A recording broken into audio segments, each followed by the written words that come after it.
Hello folks, and welcome back to the Over Manga Cast. That time we woke up in a podcast and had to explain manga, our heated adventures, overanalyzing manga that we find interesting. My name is Sam, and on this week's show, we're going to be diving into a manga that I was told to read at least 3 times before today. Good thing Matt does the scheduling on this show, because boy am I bad at taking recommendations. It's Centuria by Tohru Kuramori, chapters 1 through 27. Kick back with a snack and enjoy the show. I wouldn't actually recommend getting a drink, given the villain.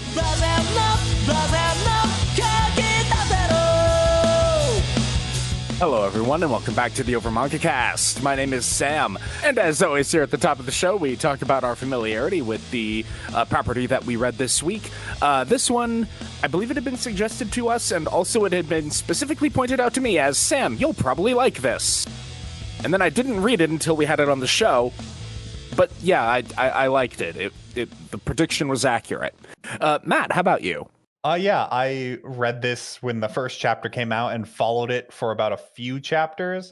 I really vibed with the first chapter to the point that I immediately reached out to Sam and Jay because I knew the narrow frame of reference that they would like about it. They liked a lot more than I do. And I thought both of them would like it. Sam did not read it until now, and Jay really liked the first chapter and never read further. So here we are.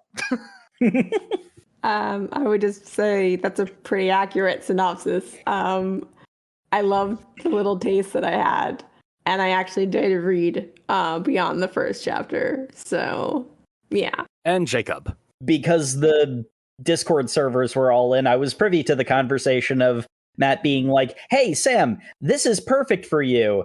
And I also read the first chapter and was like, yeah, Sam would love this. And then our schedule prevented me from reading any further. And I'm glad that the schedule got us to read more because, yeah, now here we are. Technically, the schedule got it because it was recommended, but Yes. Thank you for forcing my hand, kind listener. Thank you for recommending something I had already read.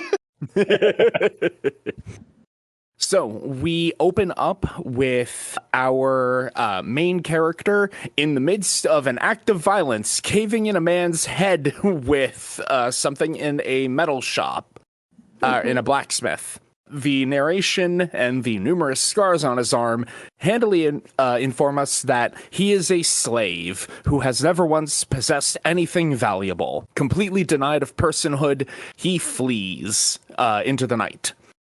It is kind of interesting because I kind of forgot how passive he is for a lot of the rest of the reading, that we are introduced to him in an act of violent rebellion.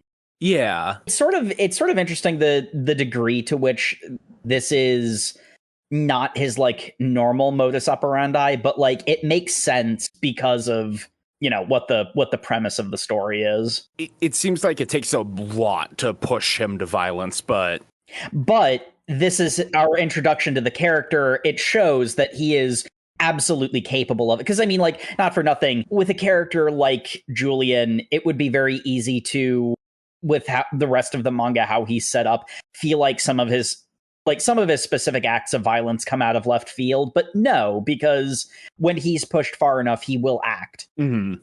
He will be brave, sometimes even reckless, and he will commit great violence. How you feel about that, you know, being... Your mileage may vary. Yeah, sort of being the point of it all. But we cut to a tall ship sailing the seas with a bunch of slaves on it, 100 to be precise. And as they are discussing the path that they are taking, one of the sailors... badly drawn first mate doesn't like their route because it takes them too close to the Bermuda Triangle. Yeah, the Alamo Zone. Be careful here. If you're going to say the first mate is badly drawn, there's a lot of characters in this. I did enjoy this manga. I do have some critiques, namely, please learn the proportions of the human arm.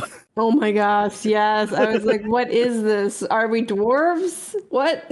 I think I told Jay, this is a manga about someone who had the idea to have a baby and a pregnant woman in it. And then while drawing the first chapter, must have realized midway through, I have no idea what a pregnant woman looks like, and I have no idea what the proportions of a baby are. They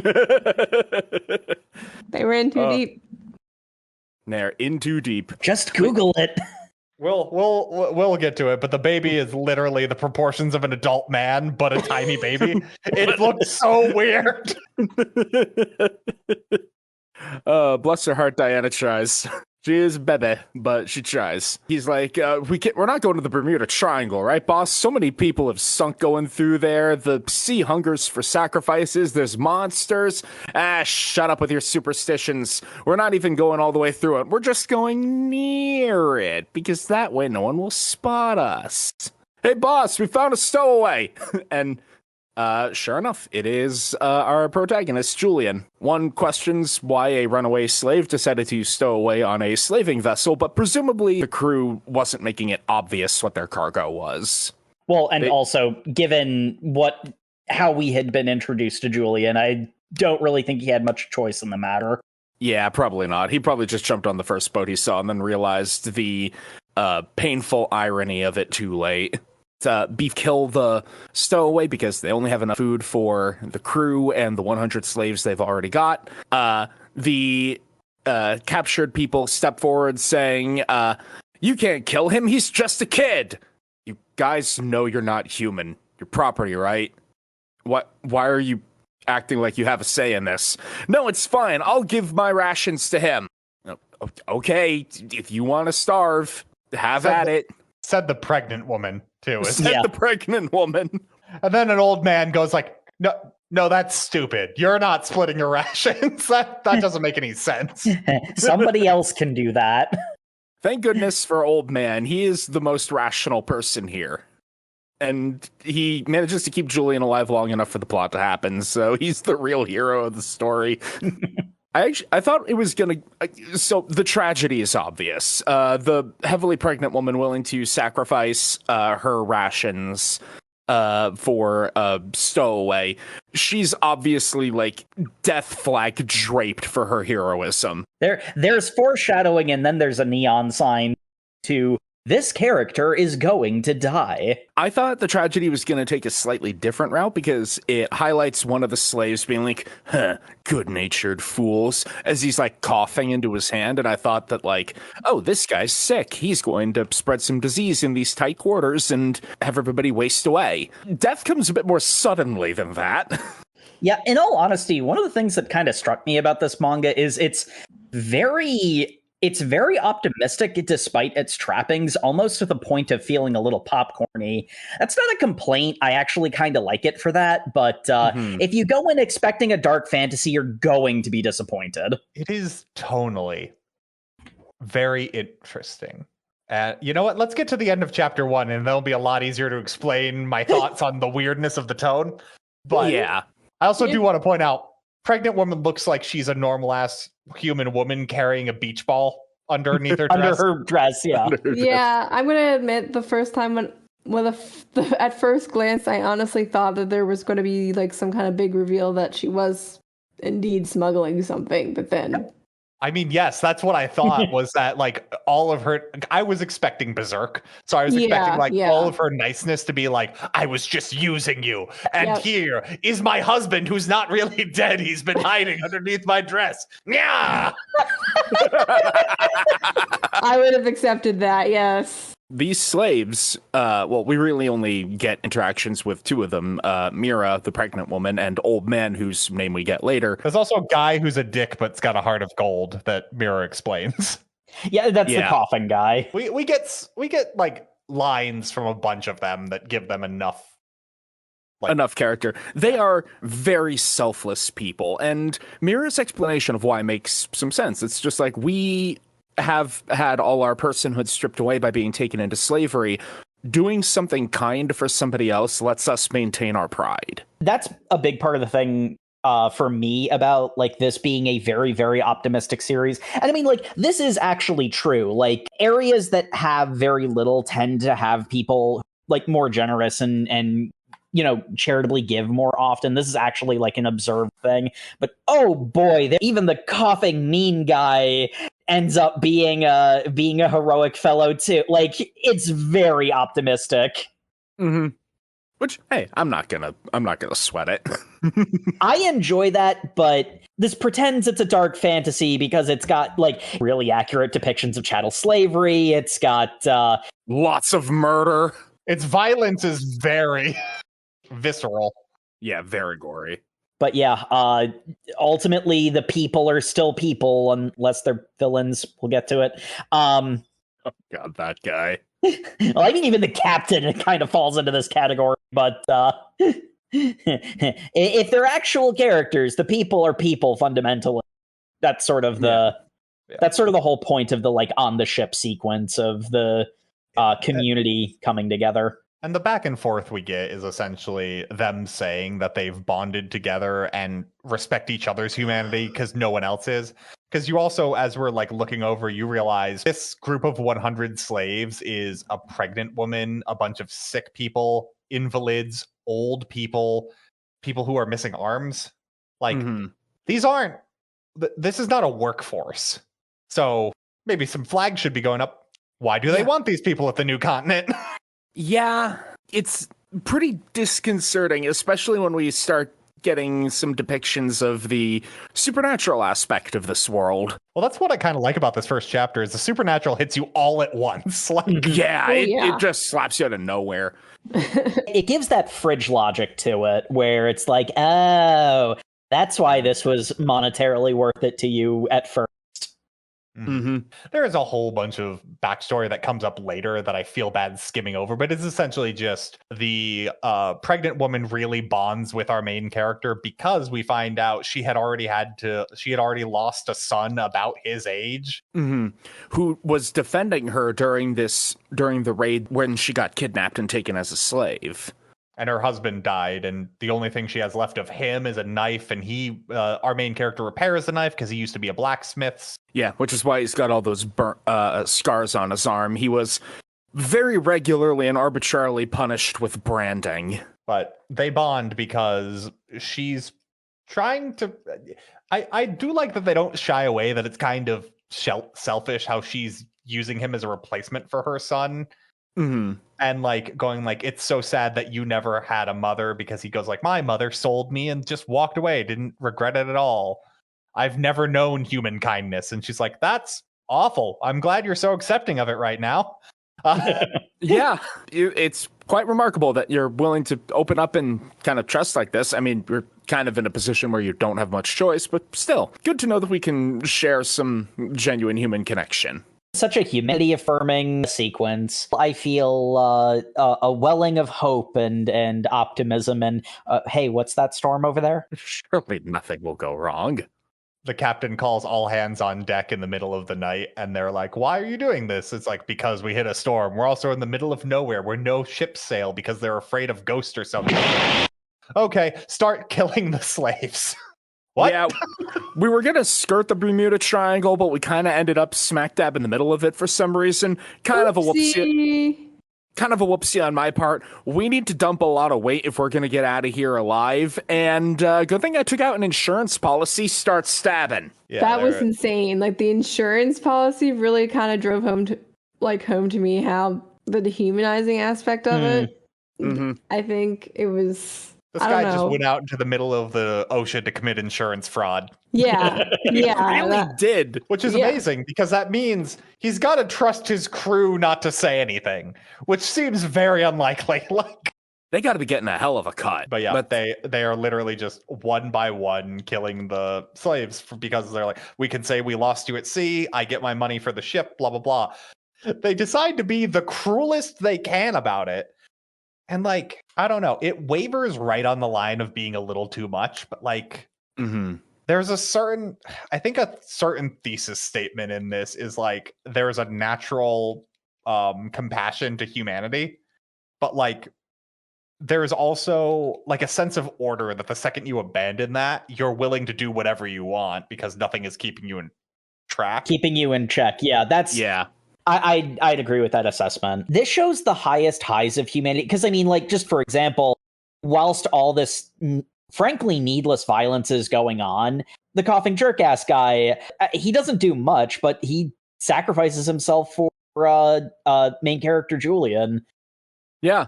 Like he doesn't have something where he betrays everybody else. No, he's just a hurt person in a bad situation, and he does what he can for a member of his community. Meanwhile, like there's an almost cartoonish level of the captain being mustache twirlingly evil, and he does have quite the mustache to twirl.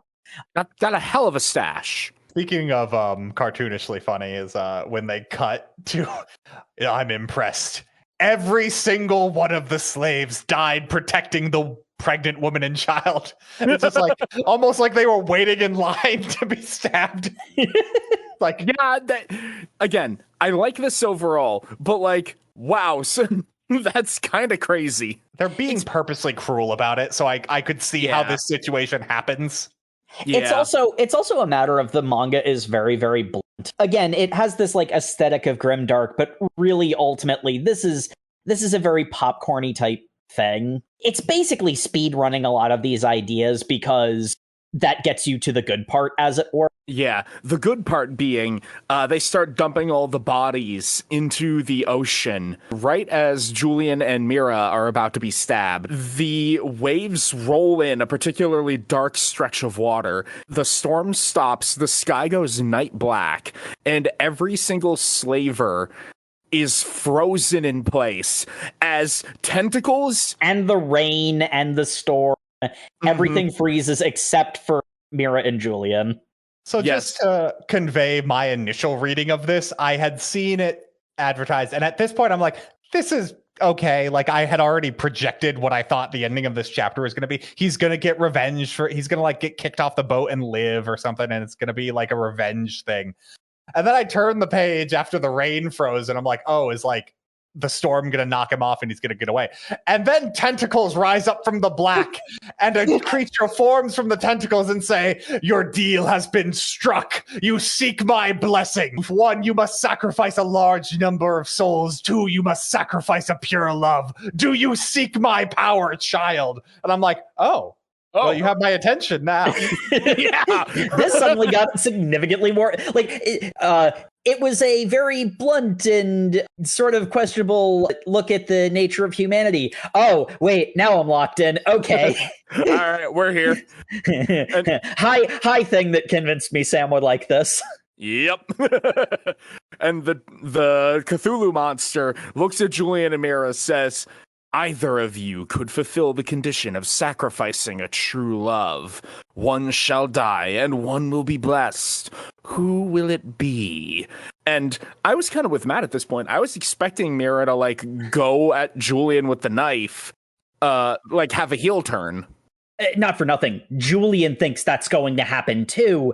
And, you know, okay, so the art in this can be iffy at times, but the expressions they give are very good and convey a lot of information, and it's very clear. Mira is a little bit harder to read because of the choice that she ultimately makes, but Julian's face is very easy to read. His immediate reaction is, oh god, she's gonna stab me in the face right now, and then he looks down at her holding her pregnant belly. Oh god, I don't know if I should resist her inevitably stabbing me. There's a level of acceptance there, because he's just like, no, I want that baby to survive.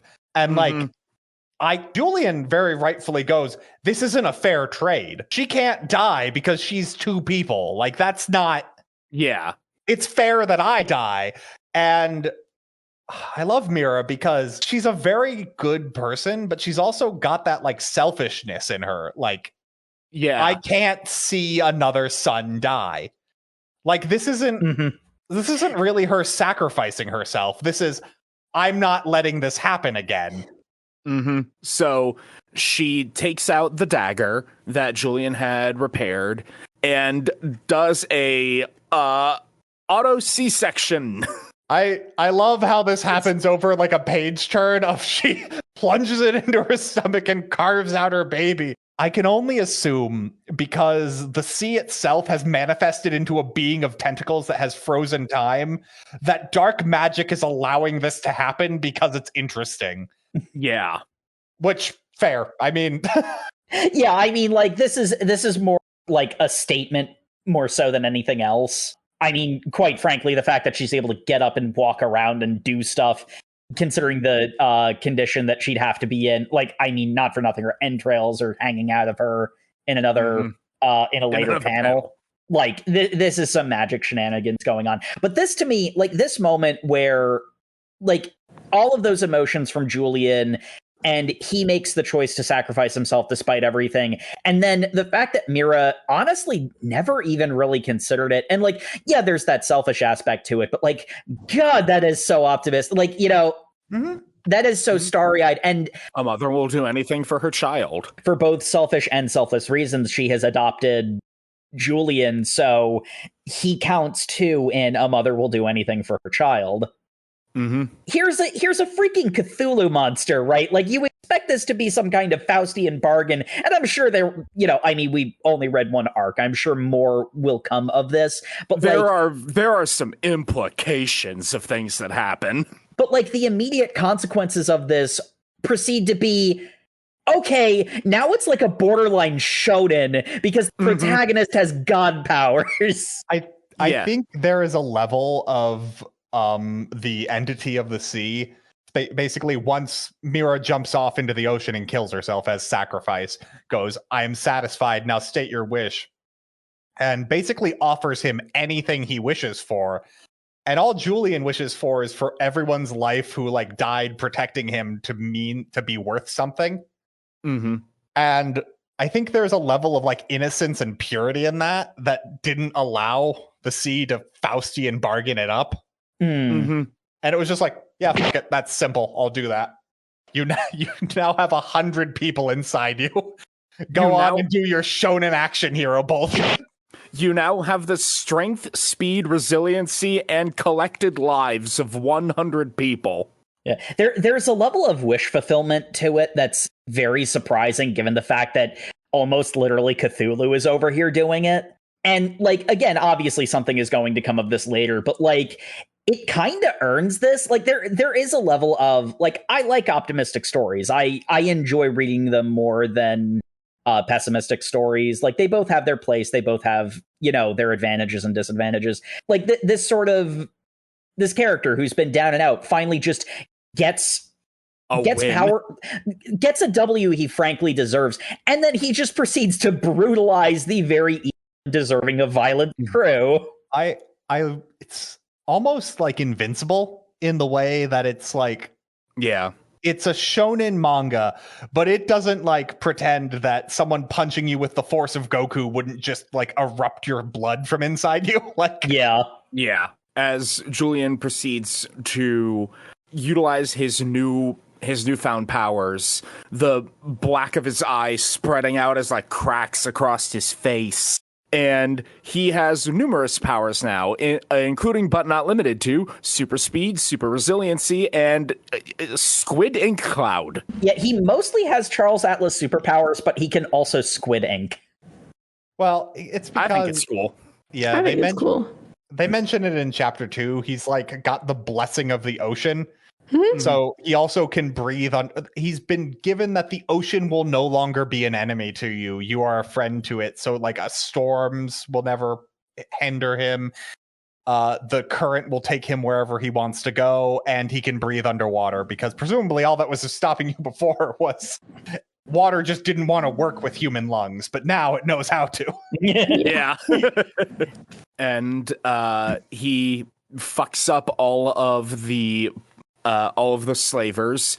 He does get stabbed in the neck, and where he should die, he instead regenerates.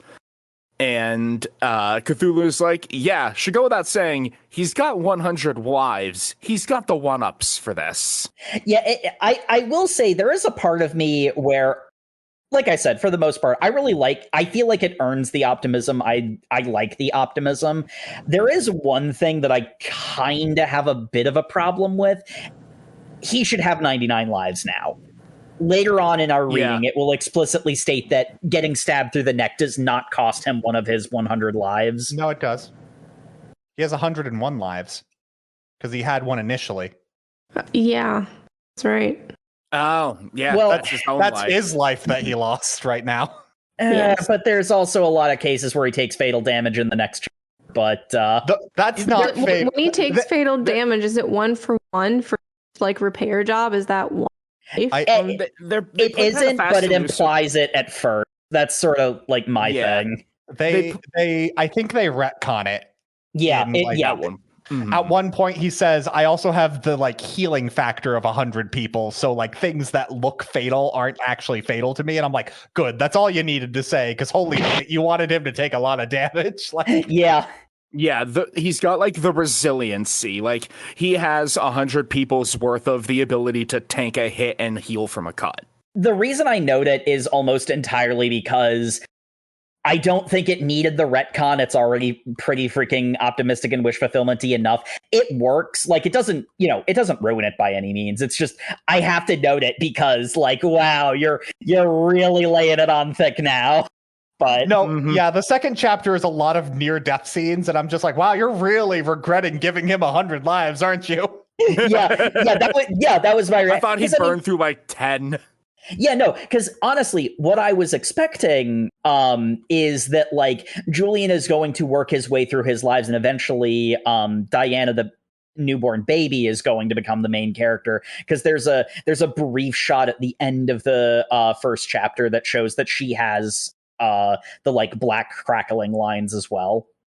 So it's like they both received the blessing of the sea in equal measure, and so at some point, because it's fairly dark, if nothing else, aesthetically. I would have kind of expected it to be like Julian eventually, runs out of lives and has to sacrifice, and then Diana grows up and becomes or at least grows to a teenager and becomes the new protag. But it's clearly not going for that, which is fine. It's just...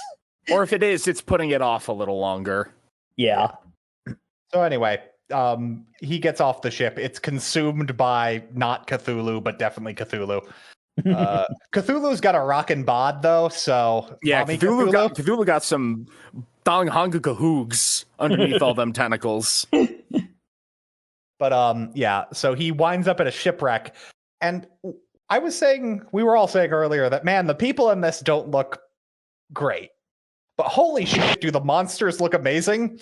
And this is when a whole bunch of sea demons come up and go like, "I don't care what the like matron of the water has granted you. We desire to eat you. You will have no safe passage here." And he's just like, this is kind of bullshit. What? I literally broke out laughing here because I'm just like, what? That's how this works.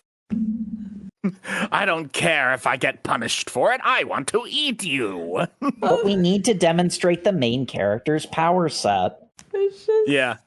It's like, I guess there's a difference between, like, regular sea life, because we have fish just, like, flocking to shoal around him and get free food later, basically. But these are, like, clearly supernatural monsters. I think the animals are considered, like, part of the environment, where these are, like, beings of the... Like, this is their domain.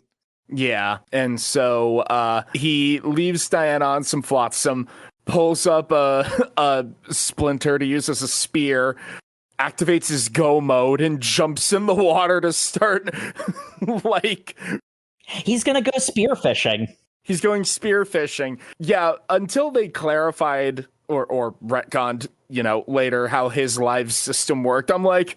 Okay, he's gonna, like, drown and lose a bunch of lives, right? So, I think where I was expecting, because how we saw, like, the humans die in this, I was expecting, like, more rigid, like, if this much damage is taken, that's a death. Yeah. I should have just assumed we're working on shonen action nonsense, and unless I'm explicitly told a character died, they've got the ability to rearrange their organs. Like, basically. Yeah. You should have aimed for the head, that sort of thing. Yeah.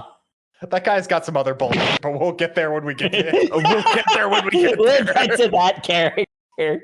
I really like this kaiju fight in the depths of the ocean. It's very Beowulf.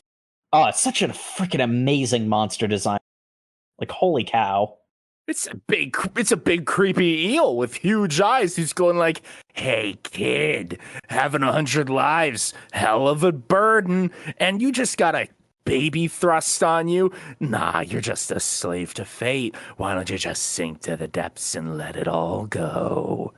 Not gonna lie, I knew he was a bad guy, but I kind of wish he became like the snarky companion.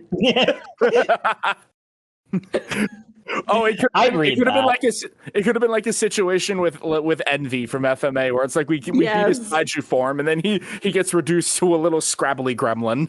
Exactly. Keep him in a fishbowl. If this had been a little more battle shonen, this would be like he punches him, brings that thing up to the deck, and it's like, you're now Diana's babysitter. Oh, I don't wanna do it. Okay. I actually secretly like babies. Yay. Not in a food way. Yeah. Anyway, this guy's cool because he blinds Julian, which is the only permanent damage that happens to his right eye. I'm not 100% sure why it works, but it's cool. Yeah. That was the sole reason. Yeah, I think the idea is that he has the healing factor of 100 people. So maybe that eye will be better eventually. We know the eye will be better eventually. We see him heal it, but it's still like discolored. Yeah, it stays. Well, no, later on his entire the scar goes away. Yeah. So I was paying attention to the final Fido. I didn't notice that. Because he hadn't used the power in that long. That's right. Yeah. If you cut him, he still bleeds. He just heals like Wolverine. He has to activate the superpowers. That's the other thing. Yeah. The monster's like piling on the debuffs. He's going for the psychological damage. He's hitting a magic illusion. He's got him with a paralytic poison. And Julian's about to succumb to it, but he gets a flashback about how his birth mother sold him off and how alone he felt. And then realizing, oh, wait, I'd be leaving Diana to that same fate. Hell no, I'm not having somebody else suffer like that. Okay, he's hallucinating that if he just sinks to the bottom, he can be with Mira and they can like go into death together. And he's just like, oh, wait, no, baby's crying. Don't get to die today. I ain't dying today. I gotta help the baby. Activates Squid Ink mode and just starts flash stepping through the ocean water, beating the piss out of this monster. It's so cool. He grabs the like splinter spear, stabs him, and runs up his back, carving him like tip to tail. Yeah, basically this manga is dark aesthetic, but rule of cool like a shonen. Yep. Again, very Beowulf. It's like someone made a Cthulhu mythos shonen, and I would have never thought that would have worked, but it kind of does. Yeah. I also just love the page of him like breaching out of the water. All the demon eels like latching onto him and biting him, but he's just grabbing them, strangling him, stabbing the shit out of him. It's so cool. There is also a completely normal goblin shark there for some reason. I don't know what that poor ocean puppy did. It knows what it did. No, that's his friend. It doesn't have the demon eyes. It doesn't have the demon eyes, so it might have just been like stuck in the current with all these demon fish. The ocean was a churning. I would Justice for completely innocent and normal goblin shark. You can run that campaign. We saw what happened to the bears. You're not wrong. Yeah. The poor aminals. But we get a page of extremely tattered and bloody Julian in the boat as the current takes them ashore. It's like, yeah, Diana, I'm pretty sick of the ocean too. Which, amen, brother. That I would be too after an adventure like that. But as fate would have it, where he washed up on shore, he happened to wash up next to the latest surrogate family. Yeah, I like our reaction to seeing Julian in the condition he is, oh, baby, cute. That's a cute baby. Yeah, come on, TD, what the hell? Thank God. You are bleeding profusely. Sam, I'm glad you remembered TD's name, because I'm like, and then we're introduced to a character I can't for the life of me remember. I don't know why. And I've kept on saying Dee because I don't know why I can remember Julian, Diana, TD, and Oh my god! I just really lost good. it as soon as I Hey, girl. Engvald. Engvald. Oh, I knew it was an A, but because I said I remembered names, I had to forget it. It's inevitable. Oh. We have sick as fuck looking knight, huge goddamn suit of plate armor, giant Absolute fur, unit.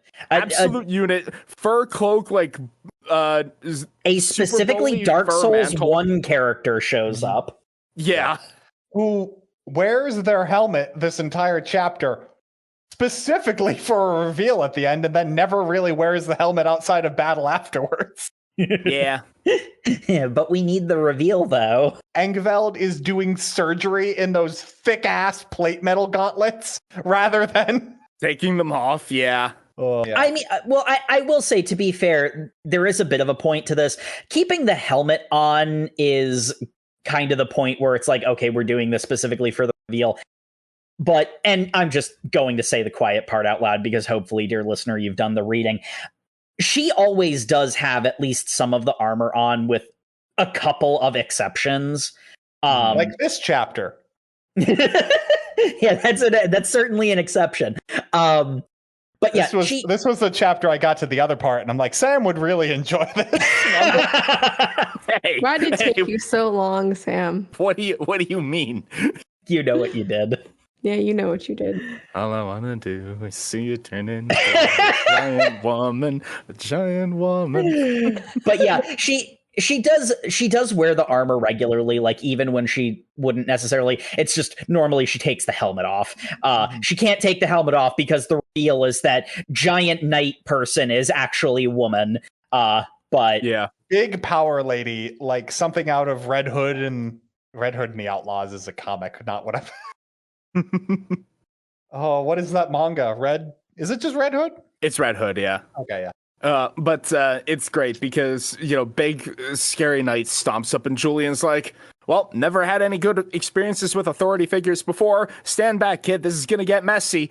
And the kid runs over like, Engvald, hey, how's it going? Look at that kid. He's pretty fucked up. He's bleeding a whole lot. Yeah, you got fucked up a whole lot. Come on back. I'll stitch up your wounds. What? We've also got some food. You can have lunch. Huh? Also, you got a baby there. Babies need milk. We've got some goat milk. Come on. What? I can't sleep. Better go outside. Oh, hey, kid. I'm naked and bathing. I have an 8-pack abs. She has 8-pack abs and huge titties. Let me just casually talk to you while completely naked. Yep. This is a totally normal interaction. Like she wasn't hiding her identity, so that was purely for the audience. Yeah. And Julian just kind of takes it in stride too. He's like, huh, yeah, giant naked woman. Anyway. Huh, didn't know you were a woman. Yeah, I usually keep the armor on, hides the figure. I'm a pretty dedicated soldier and all that. Neat. Anyway, I'm gonna get dressed and let's have a conversation about life and hardship. And I love how just laissez-faire they are. I feel like it's because he's probably just seen a lot in his life. I feel like at that age, nudity, watching degradation going on around you probably is linked up at some point. Water off a duck's back. I mean, like, not for nothing. Fridge horror, because 15-year-old boys seeing that and not batting an eye. He's potentially 12. We get a wide range of how old he is. Yeah.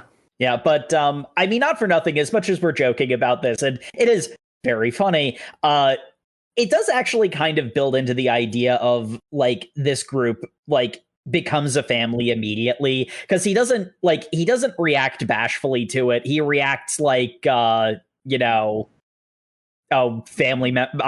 accidentally walked into a member of the household in the bath or something. Uh-huh. The casual nature of it all really goes to show how immediately comfortable they are all with each other. Yeah, he doesn't have time for shonen hijinks. He's got to be a father to this baby. Ponyo. Well, no, that kid had to be a boyfriend to that baby, which was very interesting. It was very interesting. Made it very uncomfortable regardless. They skipped the boyfriend stage entirely. Ponyo's dad was just like, so you're going to marry my daughter? She can never come back to my house, so she has to live with you. Yes. What? That's exactly what happened. I'm very confused. Rewatch it. It is so unsettling. I watched the Miyazaki, or not Miyazaki, the Ghibli. Studio Ghibli, yeah. Yep. She can't stay here. You gotta take her. Yeah. But anyway, Julian and Angveld have a deep heart-to-heart about the nature of loving people and what family is and how he should have died instead of Mira. And his whole thing is he's just coming to terms with, like, yeah, the world was shitty, but I had, like, a nice piece of it for a little bit.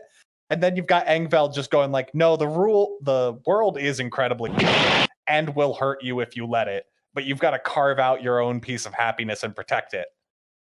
Which is a nice conversation, I guess. Like everything in this manga, it's very nice and has just a backdrop of, oh my god, that's horrifying. Yeah. Honestly, to a large degree, this is basically just a shonen, but the big difference with it and the reason why it feels different is because it doesn't shy away from the implications that would usually, like, be an ignored downer in a more, like, typical shonen or a shonen aimed at, like, you know, teens and up, as opposed to, like, this is really more geared towards well, actually, it's kind of a little bit still. I was about to say, this is probably like maybe 15, 16, I would assume would be like the prime age demographic. Because it's that right level of edge without having like explicit material, so you can still hit the, you know? Yeah. Yeah. Anyway, we learn that the one thing you need in this life is money, because money can buy happiness, and there's no... I don't know about that, Angval. It would solve a lot of their problems. It's that old truism of, like, money buys happiness to a point. And that point is when you can live comfortably. Money buys happiness, and that it allows you to avoid suffering in a lot of cases, which makes a lot of people happy. Like, yeah. Money, money, money. But we get set up that doesn't actually wholly pay off in our reading. Yeah, no, I love this, because it's like, oh, end of chapter, demon, and then it's not brought up again because we're too busy being wholesome for the next chunk. It is brought up one more time, but yeah, like... Precisely once, yeah. We get Diana reaching out into the forest, and... Yeah, just baby noises. And Julian's just like, there's nothing out there. I'm going to turn away. And then the second he turns away, we get... Also, at this point, you might have forgotten how deep the art can get, because this has been a lot of humans interacting with humans, and you're like, oh man, the art is just kind of shaky. And then the end of this chapter is just Black Phillip out of a berserk panel going like, yes, child, walk away from me, but know that all your heart's desires shall be fulfilled. Wouldst thou like the taste of butter, a pretty dress? Wouldst thou like to live deliciously? Seriously, I'm like, this Vavitch looking motherfucker. Well, it's also the Black Goat of the Woods, which, considering the other weird Cthulhu nonsense we get into, like, very, very coded. Black Goat of the Wood with 1,000 young. But we have to introduce the new status quo, which after a brief 6-month time skip of Julian living peaceful life, recovering with Engvil and Titi, he's like, all right, that's enough freeloading on my part. I need a job. Well, we've got a local village. We can go in there and see about getting you a job. And immediately some big gruff asshole comes in just like, nah, this is a subsistence farming village. We ain't got time for a unskilled brat like you. I'm a skilled blacksmith. Nope, don't care. The only way you can prove yourself is if you go and dig out all the boulders in that collapsed mine by next morning. Now, I have a go do an impossible task. Yeah. Now, do you have these... It appears that you've got this mine as just a random cliff in the center of your village with 2 identical tunnels, as if you had built this specifically to be the tunnels from the myth of John Henry. Well, was this on purpose? Because it's kind of weird. Did you actually just have a John Henry and then you're like, if we ever need another secret test of character, let's just collapse this spare tunnel? It was like they had John Henry come to town and then they were like, my God, this man beat that steel driving machine and then immediately had a heart attack and died. Better disassemble the steel driving machine so that we can never use it again. But Engvall's like, you seriously can't expect this child to dig out an entire, like, collapsed mine entrance worth of boulders. It would be almost impossible for a full-grown adult. Julian's like, I can do it. There's lots of moments in this where the depth of the characters really, like, resonated with me. And this is one of them, because you expect Julian to immediately activate his shonen superpowers and, like, do it instantly, because, that's kind of what, like, Isekai has trained us to expect. Main character gets underestimated and instantly proves everybody wrong. But no, he is on his own power, putting those rocks on his back. Another great panel where he's like full Sisyphus hauling that boulder. And there's even a vision that he gets of the 100 dead souls, like standing in the knee deep in the water of the shore of his memory, saying, seriously, kid, you can use our power. We died to protect you. You can do this. No, I am sick of having other people suffer to protect me. I need to at least be able to do something on my own. It's not that I'm not grateful for you, but I need to do this myself. Otherwise, how can I trust myself to raise Diana? Yeah, it's a really good moment. And then the part that I liked is what immediately follows is the villagers are watching Julian do this, and it's becoming clear that Julian will either succeed or break himself. So some of the villagers are like, maybe we went too far with this. Somebody should stop him. And Engvall just puts her arm out and says, you started this. Shut up and watch. Which, like, the thing I like about that is, like, what the villagers did was quite frankly petty. And this is a moment of see the consequences of your actions. And, like, Julian ultimately succeeds, and it's not, like, permanently damaged by it, but, like, seeing what Julian can do and letting him get the personal win that he was just talking to his, roommates about. History will say they were roommates. History will say they were soulmates? Wait. Yep.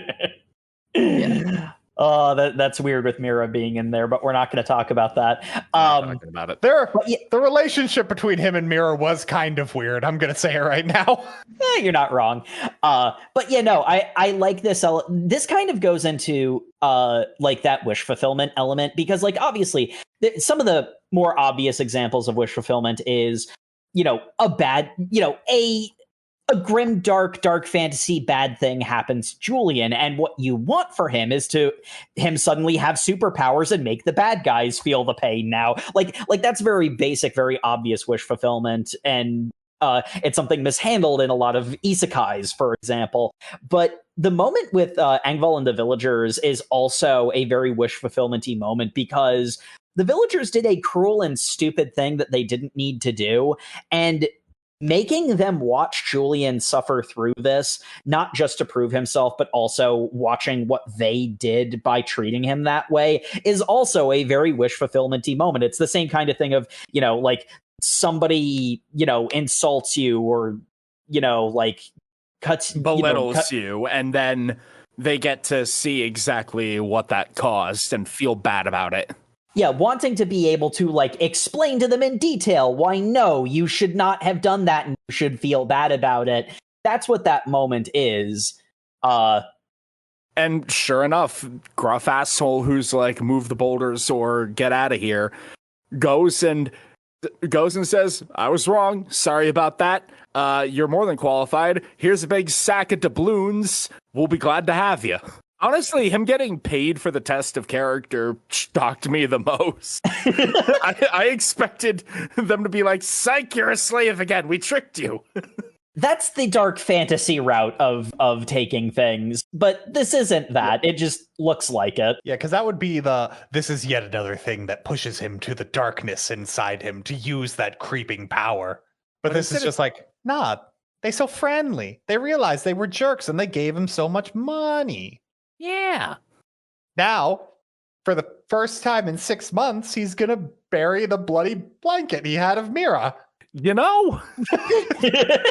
Kind of When weird you- you waited this long. It's not like a grave cost money. You know, when you put it like that, Listen, it's the metaphor. you kind of forget about the 6-month time skip during that particular scene at the end of the chapter. Well, other than Diana's crawling now, which is hilarious because the panel of her crawling is just a full-grown man crawling with baby eyes.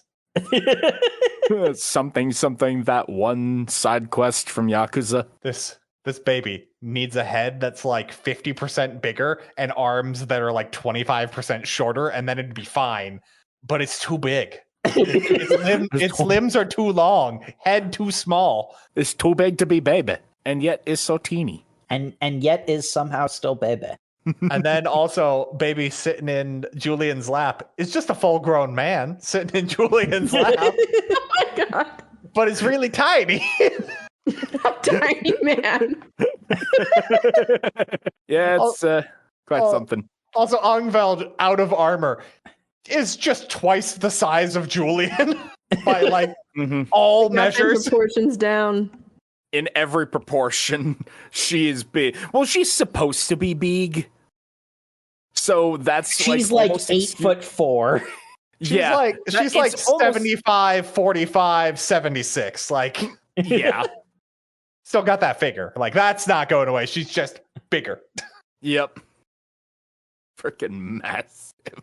But he settles into daily life. He's working as a wood chopper, getting firewood and lumber for the village. He's got his new work buddy, good friend Joseph, Joseph's wife and their little baby about Diana's age. It's super cute. Joseph and his wife, Marie, and their baby, who not named, but... Do not know the baby's name. It's got a D name. Be a little weird. Okay.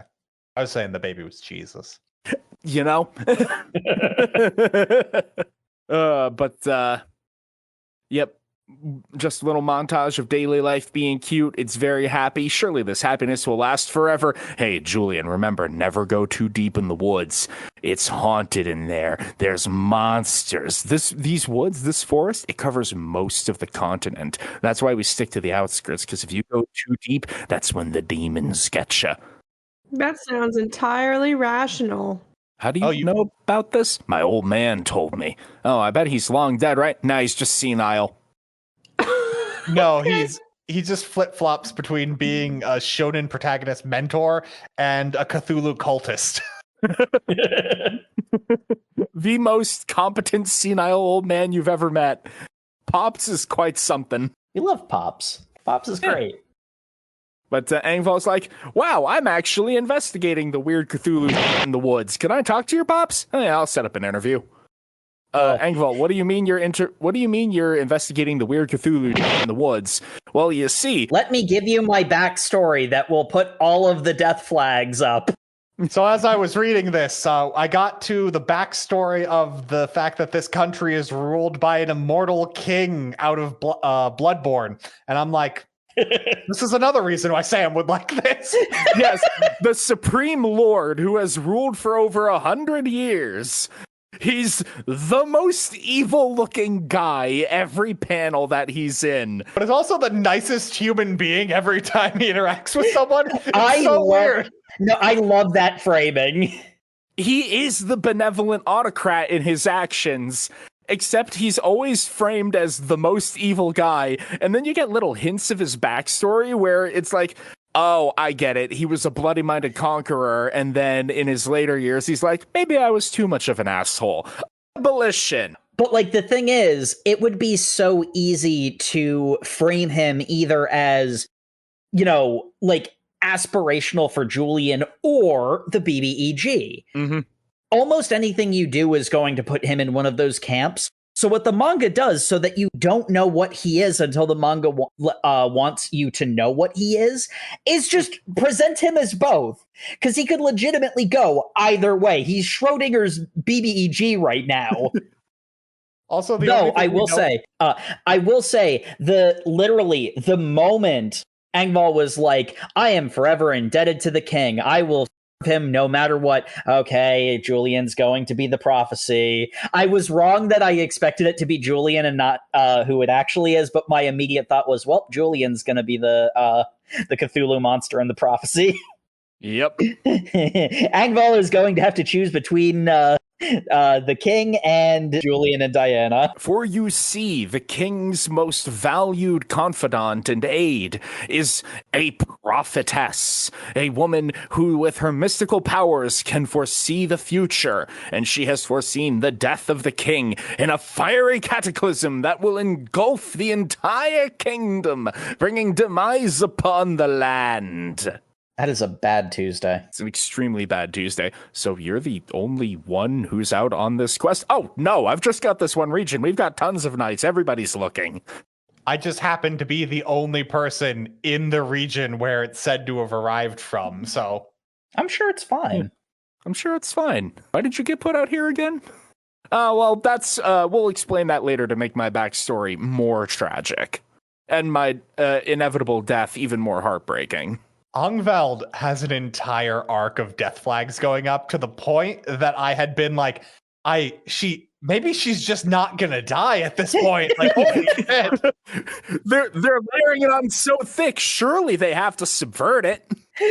Honestly, it's kind of in the same vein as the most evil-looking mother you could possibly imagine in all of his aesthetic framing, but then have him be the nicest man ever, like the ideal king. Mm-hmm. Like, it's basically pulling the same double duty where it's like, if you push it so far that, like, subverting it is cliche, but also going for it is cliche too. Honestly, sometimes media literacy can be a double-edged sword. Sometimes it can take away from good moments because, like, you know, you've seen it done elsewhere or something, or, you know, just an understanding of, like, writing tropes can cause you to peg a reveal before you're supposed to be able to. Centuria absolutely knows this is a thing that can happen, so it is just smashing face with every possible metaphor. Don't know which one actually means something. Yep. I also love the interview with Pops, because it's just like, so yeah, I hear you know about all the spooky stuff out in the woods. Oh yeah, spooky stuff in the woods. Fairies and... Something, old gods of Appalachia, something, this series was made for Sam. Yeah. Well, family, let me tell you about the monsters out there in them hills. It's all a bunch of hocus pocus, some ignorant farmers made up to try to explain the world they don't understand, except for the real ones. Honestly, that doesn't answer anything. 100% the mangaka actually stalks Sam. Every once in a millennia, you will come across a mangaka who is just your stalker, and it just lines up in the way. I'm still not 100% sure that Sam didn't ghostwrite this. Like, yeah, no, this is on the level of, like, my friend who got psyoped into writing Elden Ring. Like, as fate would have it, the day after the interview with Gramps talking about the beasties out in the woods, what should happen but Joseph on a hunting expedition gets nabbed by that thing has too many hands. I sure hope this won't turn into literally a Dark Souls boss. Well, actually, more like a Salt boss, but we'll get to it. I was about to say, like, this was when I was reading, I'm like, oh my god, Joseph got kidnapped by one of my D&D encounters? This is an encounter you'd run. And then we find out the boss, and I'm like, yep, that is an encounter I'd run. Angval's just like, don't worry, I am the most heroic knight ever. I will go looking for him. And Pops is like, don't worry, despite the fact that I'm 80,000 years old, I still have all the hunting prowess of a man fourth my age. I'm going in with you. I also have the biceps of Popeye the Sailor. Holy shit. This is what I'm talking about with please learn the proportions of the human arm. His forearm and fist is half the size of his torso, and he's already barrel-chested. His fist is so huge. Was he stung by a bee? I love him though, because he's like, I never miss a shot. Hey, isn't that my bow? You're wearing your bow. The consistency of character designs is hilarious because there's a whole scene where Julian's supposed to be fretting about whether or not he goes after Engveld or if he stays here with Diana, and Diana shrinks in his hand each time he looks down at her. She gets smaller and smaller and small. And maybe that's the metaphor. He's just like, no, I need to keep her aside so that I can do what's more important, help my friend. But that is a bad metaphor and also doesn't make a lot of sense. Who knows? But this mangaka is an excellent artist, but cannot draw human people. It's fine. Yes. We all have our specialties. And I want it to be known that isn't sarcasm, because the monsters and the backgrounds are absolutely gorgeous. It's just the people that are the problem. You gotta play to your strengths. This is gonna be the guy that you'd hire to do your background, and you'd be the people person, and that's okay. Yeah. You complement each other's. I will say also, even if the proportions are weird and there's issues therein, the expressions are do convey a lot of information. The expressions are generally very good. You can remove the speech bubbles from a lot of the big emotional moment panels and still understand what's going on even without them. We have to point out the flaws, but anyway, the next chapter opens up with a flashback of Pops and Joseph in the woods. And they have the weirdest conversation in this entire manga. Because it's essentially just Pops going like, yeah, so here's a signal for how we kill animals in the wolves. By the way, if you want, you don't want to be a master huntsman, because a master huntsman never goes home to his family. And I know what you're thinking. Every man wants to die horribly in the woods. And Joseph is just like, I don't think that's true, Dad. What? Every hunter wants to fall in these woods. You know how they say that when the dead lie here, they don't stay dead and they're embraced by a sexy tree nymph? Dad, no one's ever said that. What the fuck? Does Mom know you want to die and be wrapped embraced by the entity of rot that looks like the manifestation of a tree cracked open with some voluptuous looking mushrooms for breasts? When did we start reading Gleipnir? Who told you about the entity of rot, son? We do not talk about and then Joseph explodes into mushrooms. Cheeky fella. I am Melania, Blade of Mikola.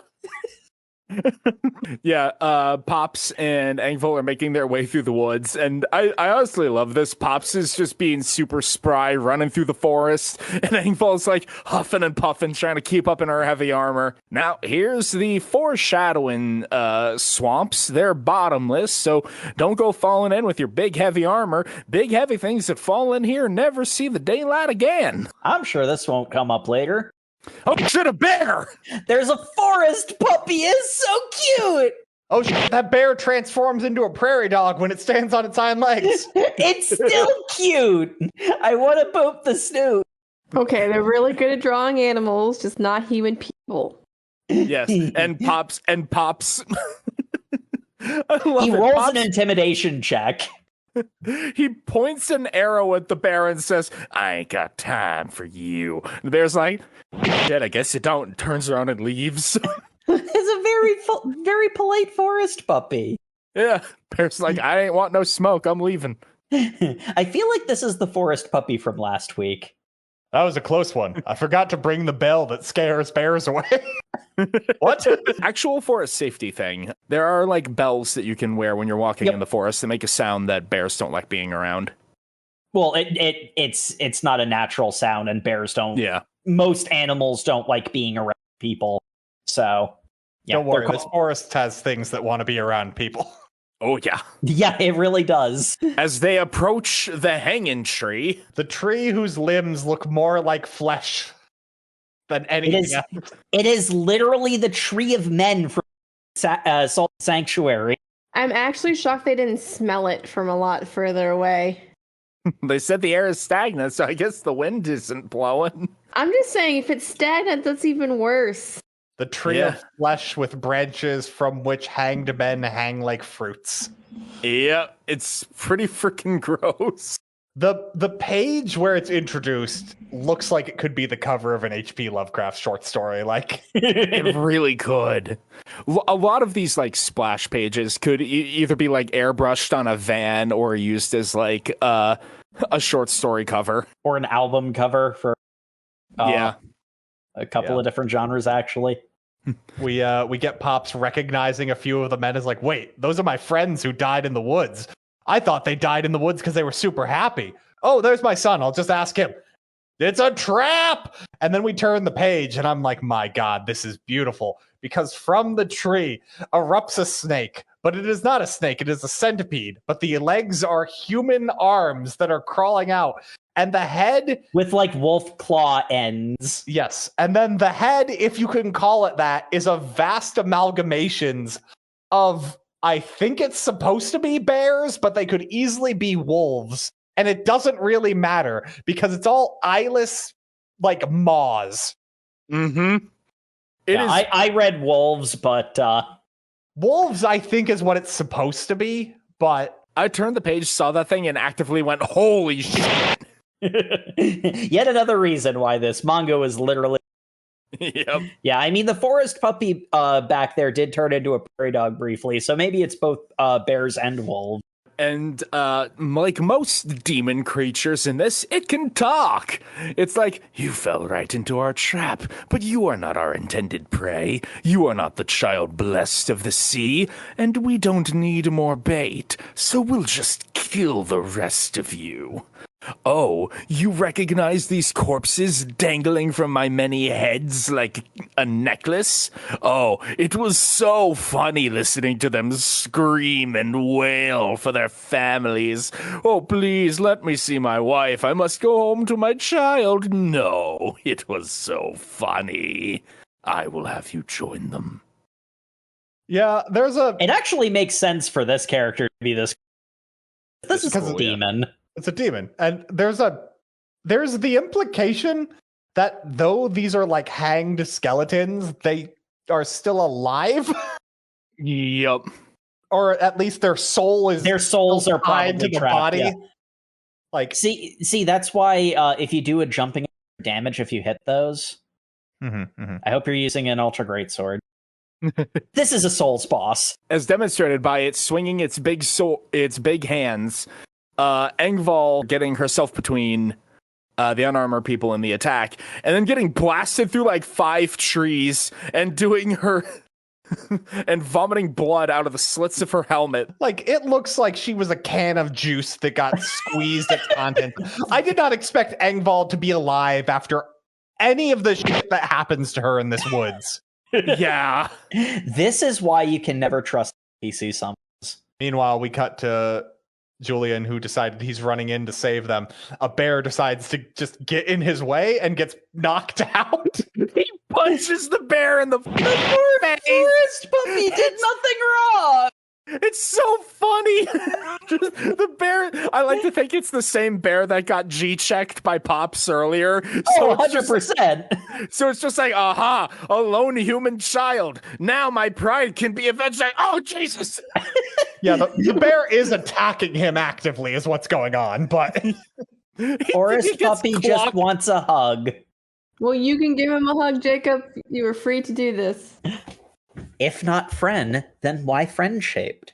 It's distinctly not. It's explicitly not.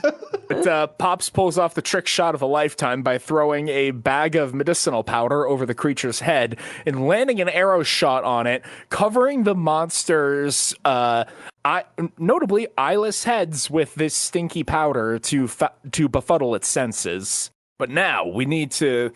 it's not going to stay blinded like that forever. We'll use the blood-soaked rags from tending to our wounds as a decoy. I will help with this, Engvall says, standing up and wiping the blood from her helmet. Like, how are you alive? Yeah, I thought what Engvall was going to do here was just like, no, it's tracking me because of my blood. I'll go off and lead it away. Like she was going to sacrifice herself. And no. And the fact this happens like 6 times over the course of our reading, I'm like, God damn, Engvall, maybe you'll just live forever. I don't know at this point. Neither. But before they can enact their master plan, the monster is huge and very fast. It catches up to them and delivers another slam attack. And you got to roll through those heavies. But as it's going to test and see if they're really dead, Joseph does the hand signal. I will distract it. He does a slide move underneath its many legs, throws the blood, which does distract it, and it stumbles into the swamp.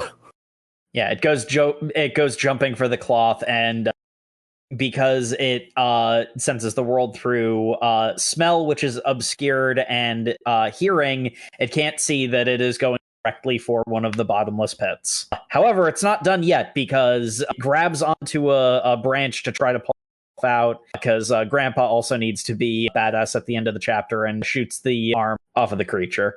Yeah, I told you, I'm senile, but I never miss a shot. Yeah, and then like any good boss encounter, you gotta have a stage 2 against a smaller humanoid enemy. Yep. Those are always the hardest. As it vomits out some avatar, I guess? It's this twisted branch monster. It's a very mean tree. It's a very mean tree, and it's really cool. And it stabs Engval. Surely she won't shrug this one off. I was reading this just like, damn, Engval, you have not fought back once. You've just been getting your ass beat. She's the tank. What do you want? You know, the sword is way too small for her. Until she actually draws it later on, and then holy shit, it's a big sword. It was at this point, I'm like, they didn't need to retcon shit. Like, if Engval surviving these hits, Julian's fine. Then, Julian's fine. Speaking of, he dynamic entries the angry tree in a crazy jumping move. Future kick! Poses up with his smoke screen like, everyone get behind me. How dare you, blessed child of the sea, come to my domain? The forest is for the beings of the land. Your intrusion will not be forgiven. First you, then the baby. And Fido. It's really cool, because we actually see Julian making use of the fact that he's got 100 people's worth of reflexes and, like, speed as he's dodging every single, like, bladed bark sword swipe of the monster. It's also really cool that we get a fight that you don't see a lot in Shonen, where the main character is undoubtedly stronger than this thing, but it has the ability to, like, teleport from tree to tree, and it's like shooting at him and trying whittling him down, and he's just trying to get one solid punch to just completely shatter it. Mm-hmm. His solution is air combo. The creature goes to throw some, like, thorns. It's got a ranged move, which Julian notes it has a, like, wind up for. So he eats a few thorn attacks to protect his allies. Knows that it's winding up the monster, or that it's forcing the monster to get into a predictable pattern. Then just starts the air juggle and shatters it when it's off the ground. This is literally a boss fight. Yeah. He starts the combo, and bada boom. We had a flashback in the middle where he's just like, I never helped people before because one time in my backstory I tried to help someone and then the blacksmith beat me for it. But now I'm helping people because helping people feels good. And I'm like, okay, Julian, that's cool. Like, good for we you, didn't really need that, but go for it, bud. He is speaking his truth right now, and I need you to just understand that. He is a fictional character. His truth is completely made up. He wins the fight, and the, like, little shattered bit of the monster is like, damn you, pain and suffering upon you all. You will all pay for this. Shut up. Smashes it underfoot. And we get a great panel where Julian's just turning to the rest of them like, okay, let's all go home. And you're expecting that to be the end. And then we flip the page. Julian's just getting up by all the creatures of the forest. Yeah, because the monster put out a final distress call as it died. Beasts of the woods, kill them all! And he's running rear guard against... I don't like these spiders. Why? Spiders are fine. They are Spiders already also have little cozy. guys. They are Spiders little are- guys. Spiders already have too many eyes, and these have way too many eyes. I was Eyes? comforted by the eyes. They're floofy. I love them. They have eyes on their thorax. Yeah, you need eyes there too. You never need to be able to see what's coming up behind you and beside you. I would pet these spiders. Julian's like, okay, so these are like those sea demons. They can't leave the woods because we managed to escape. So long as I don't go into the forest, what the hell is that? Is that another amalgamate avatar god creature? Why do they all have rockin' tits and this one's made out of mushrooms? Oh god! Just got a vision of my horrible death. Message received. I won't come back. But yeah, no, again, great monster panels as the weird rot goddess like fades into the darkness. Mm-hmm. It's a freaking Chainsaw Man like series of panels. It's great. The shading is really solid. I think that's why, even though the human art is questionable, you still get a lot of information from them. Mm-hmm. The backgrounds are really good too, and it's just weird, I guess. Backgrounds are amazing. Monster designs are amazing. Vehicles like the ships and like I think it was just the tall ship and the shipwreck, dinghy. yeah. But like that looked amazing too. It's just people. Yeah.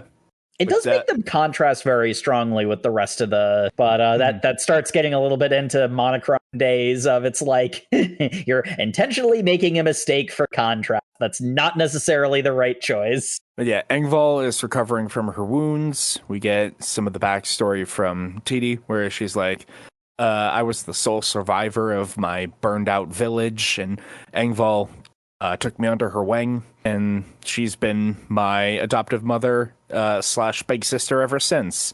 So you could thank tell you. It was the past because we had different hairstyles. Yes. I think she looks better with the short hair, not gonna lie. Yeah, I like short hair Engvall. But thank you so much for saving her, Julian. I mean, did I really? I kind of got her in this mess because of my weird warlock pact with the ocean. Maybe I should just leave. Engvall wakes up from the dead asleep. You will go nowhere. We're a family. Big sister cheek pinch. God, he is a warlock. This is just a video game. Oh God, this is like competent solo leveling. I mean, basically, because this next chapter we get the side quest where you're just like, hey, a new player housing location opened up on the ocean. Do you want to move? Yes. Well, it would get me out of the aggro radius of all the forest monsters that hate me, so yeah. Oh man, the side quest has a thing where I have to chop down 20 trees. And I have to go fish. Oh wait, no, the fish just hop in the net. Yep. Well, I guess the sea loves me. The sea does love him. Bizarre. Man, and I only get like +2 strength.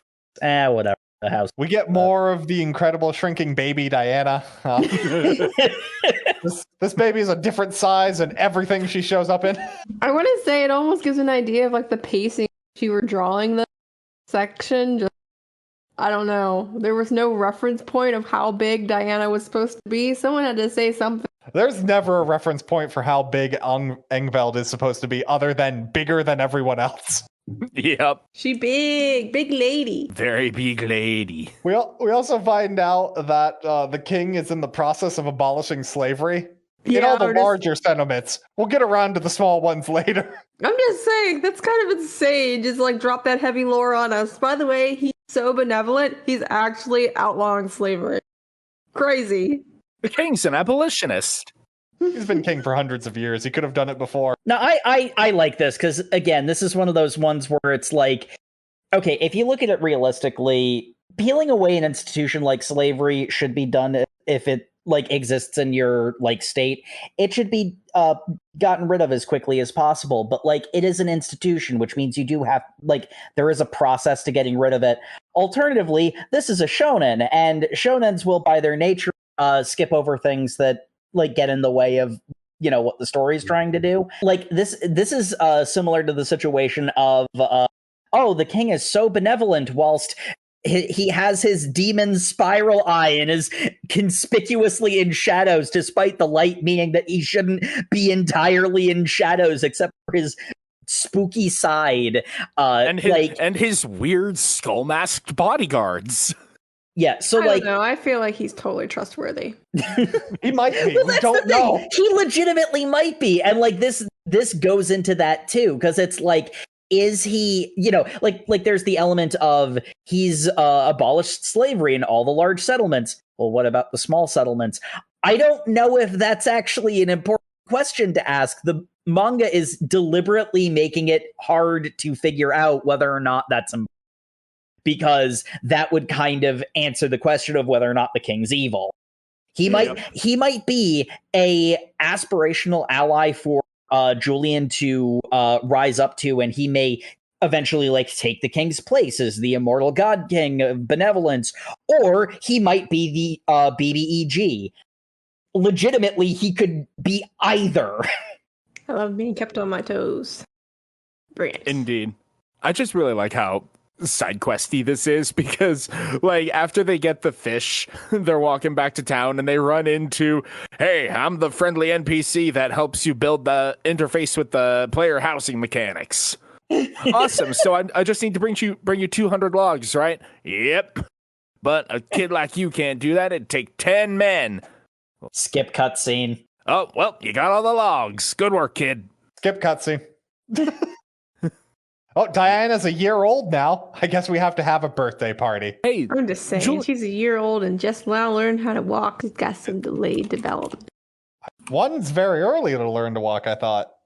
I don't know how small humans work. Toddlers start at age 2, and you call them that because they're walking. Because they start toddling, yeah. But while this peaceful little Skyrim housing quest is happening, we cut to the capital city of Rungbalkar. That's quite the name. Where the Supreme Lord is meeting with Lady Elstree of the Prophecies. And, these proper nouns, dude. They're very important, yes. Okay, throw your stones, kill 6 billion demon. I will throw my stones. I was about to say, the proper noun we get in here is Angvald, the knight from the southern region. Yeah. These aren't hard proper nouns. I was making fun of the capital mostly, but yeah. Not the capitals. Oh no, we need Master Arcos. Where is he? The western border. This is where we're introduced to our primary antagonist for the next segment. You can tell that he's bad news because he's one guy sitting there with a jug of water, his maid, and 500 dudes marching at him.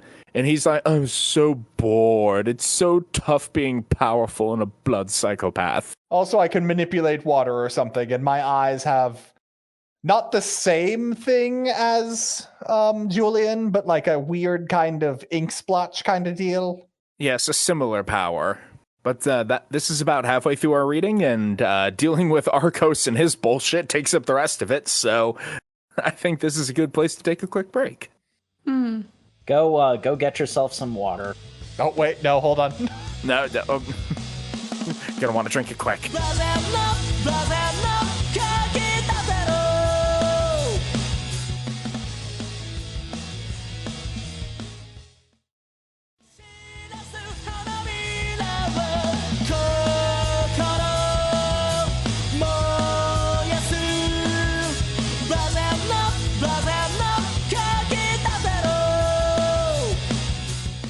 And welcome back to the show, folks, where last we left our heroes, they had just defeated the big Forest Cthulhu monster. Well, no, they didn't defeat the Forest Cthulhu monster. The Forest Cthulhu monster was just like, nah, I'm going to let you live. You killed that big demon. Good job. Don't come back. I don't know if we're happy about that. Very unclear. Yeah, I guess we shouldn't make too many assumptions about whether Forest Goddess has a similar relationship to her big demons that Ocean Goddess does. Because Ocean Goddess seemed to have a bit of a authoritative position over those. Because they were like, she's going to kick our ass for this, but I want to eat the guy. That's a mood. It is. But we have we have Engval's death flags continuing to pile up as we open the next chapter with a flashback to her father saying, I'll never forget it. Your mother's last act in this world was to smile. She always knew how to cut straight to my heart. You could stand. My father's last act would also be to smile. You could stand to learn to smile yourself, kid. Otherwise you'll just be completely unapproachable your whole life. Wow, Dad, that's rude. My father would also smile until the very end. I was never very good at smiling. Until them. And it's TD and Julian and Diana. Tiny man Diana walking.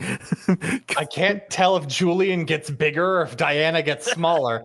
Either way, Diana has the proportions of an adult human being, and I don't know what to do with that. Well, you see, Julian's arms grow at least 5% every panel he's in. So that's one of his like blessing of the sea Cthulhu powers. His arms are going to be tentacles. And that's fair. You know what? I buy it. I'm here for it. Bring it on. So anyway, we cut back to the world's most polite invading army because Excuse me, sir. We are marching upon our enemy's borders. You seem to have found yourselves sitting here in the middle of this empty wasteland. You should move before you get caught in the backlash of the war. I am evil. You took too long. I drank half of my pitcher of water. Now I only have half of a pitcher of water to kill you with. What? I'm sorry. Yeah. I'm sorry. What did you mean by that headshot?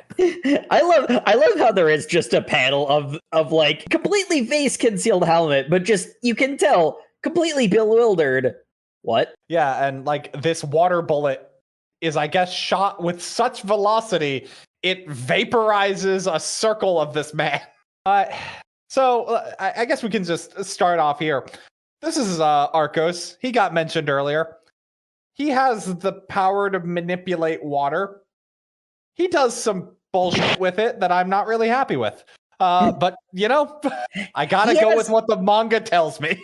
He has the power to have a villain power. He's like, this is a deep cut, but this is like if you're ever online and you hear people trying to power scale Avatar The Last Airbender, and they go, oh, well, bloodbending means you actually beat everyone. But if that were a serious character and it was him? Yeah. A little bit. Because he bloodbends all the blood out of like everybody in the front rank of soldiers. Because blood is water. Yeah, and then he turns it into a whirligig saw that chops up a whole bunch of others. It's very brutal. We're just highlighting that he's extremely brutal. And as if that wasn't enough, he also goes on this villain soliloquy about how, yes, it is so very fun to brutalize the human form and liquefy their bones. Yeah, because he literally casts liquefied bone. Yeah, because he's spending all this time creatively killing all these people, and then one guy without an arm runs up to him to stab him, and he's like, oh, I was playing around for too long. This one got close. And he just freezes in moments like, yeah, I've stopped your blood from moving. That doesn't make a lot of sense. It doesn't have to. All your water's boiling inside your body. What? And then he dies like a Fist of the North Star villain and just explodes. Our words scrunch. The maid is angry because she gets splattered and knows that he could have prevented that. Arcos had complete control of the liquid and need to do that. Anyway, where is this village that apparently the prophecy is going to happen? About 60 kilometers away. That's so far. You can fly. All right. But it's so far. I'm going to drink all the water I squeegeed out of these guys. Ugh. So gross. Even I do like the maid. She's like, she doesn't seem to know who she's standing next to. Yeah. Until later, but even still, it's gross. Pretty gross. Yeah, meanwhile, the prophetess has shown up in the village, and Engval is immediately just like, oh yes, we'll come right along. I will introduce you to all of the important quest NPCs, and also our main character, Julian. Julian, come say hi to the prophetess. Make sure to bring the baby with you. Oh no, the main quest has showed up. I wanted to grind a few more levels. Also, conveniently, it happens to be Diana's first birthday. Also, Julian doesn't know his birthday. He could be anywhere between 12 and 15. Let's just say it's somewhere in the middle. It's his birthday, too. It's Diana's birthday. We're making it Julian's birthday, too. We have a scene where he and TD are walking along the shore, and she's caught in the sunrise, and look at how beautiful it is. I don't know if this is romantic or not. I feel like I'm dreaming. Every day is peaceful. I live a blessed life with my family. It's been almost too calm lately. I've started thinking that this happiness might continue forever. Well, we can't have you getting away with that. No, can we? Immediate next panel, TD going, oh, hey, some clouds. I think it might rain. This isn't foreshadowing. This is just showing you the script. This arc is literally every single chapter hangs up like 3 death flags to the point that you don't know what you're looking at anymore. It's like, I guess everyone's gonna live? Here we get the really blatant foreshadowing from prior to come to. Oh, yes, this Julian person saw the monster and actually defeated it. Well, I'm going to have to talk to him. All right, hey, Julian, come on inside. Be sure to bring Diana. Okay. And Julian walks in. Should we also bring the goat? What goat? No, Julian, you're already coming. Like, get in here. And I love this because it's Elstree, the prophet. She's sitting there as a wave of roiling fog passes through the door and pushed before Julian like the bow wave of a ship. Oh, hey, the metaphor is getting even better because water is leaking into the room. She feels like she's drowning in his aura. Yeah, it's the line of the shore about them, and from behind Julian and his glowing eye is writhing tentacles, and next to them and Diana's glowing eyes, goat friend. Hi, Satan goat. Black Phillip's just there. Yeah, the black goat of the woods is just like, hey, I didn't want to be left out of the interview. I'm here to remind you guys that I showed up before. It was really spooky. I'm here to remind you the implication that Diana made a pact with me. I'm really not sure where we're going with this. It's cool as shit, but she had the weird markings, like literally from day one. So you'd think she was bonded to the sea witch, kind of like Julian, but nope, I'm here. But the Elstree freaks out and immediately starts babbling about how it's you. You are the prophesied one. You will burn this kingdom and slay the king. You will bring darkness to engulf the world in flames. You must be destroyed. Engvall, destroy the enemy. Whoa. He's just a boy. What are you talking about? You're sure you're not, like, I'm not killing a child. What are you, stupid? No, the boy's just a victim of fate. I'm talking about the baby. Stab the baby. What? Somebody stab this baby. I love the close-up of Diana just like drooling happily while just like, we must kill this baby. If she grows in power, we will be unable to stop her. It's just It's baby. She's pointing at herself like, me? I don't know. I know she is pretty too. She might be too cute. Engvall, go stab the baby. It's a completely thing to do. And then the next chapter starts with a flashback of why Engvall was not going to stab a baby. But For you see, we have to wait a minute. I just realized looking at this, I was paying too much attention to Scary Skullface bodyguard. That other bodyguard next to the king straight up does not have a head. Where is man's head? he has important matters to take care of. He can be 2 places at once. Huh. I get it. Wait, yeah. What? Why do you not have a head? I'm more concerned with the fact that the torch on the left side of the king is not illuminating him. Yeah, right. That's some kind of weird shadow fire, I guess. It's so he can maintain his aura. All I'm saying is the only thing we know about the king is that he's got white hair. Time travel. I'm just saying it right now. Honestly, it could be.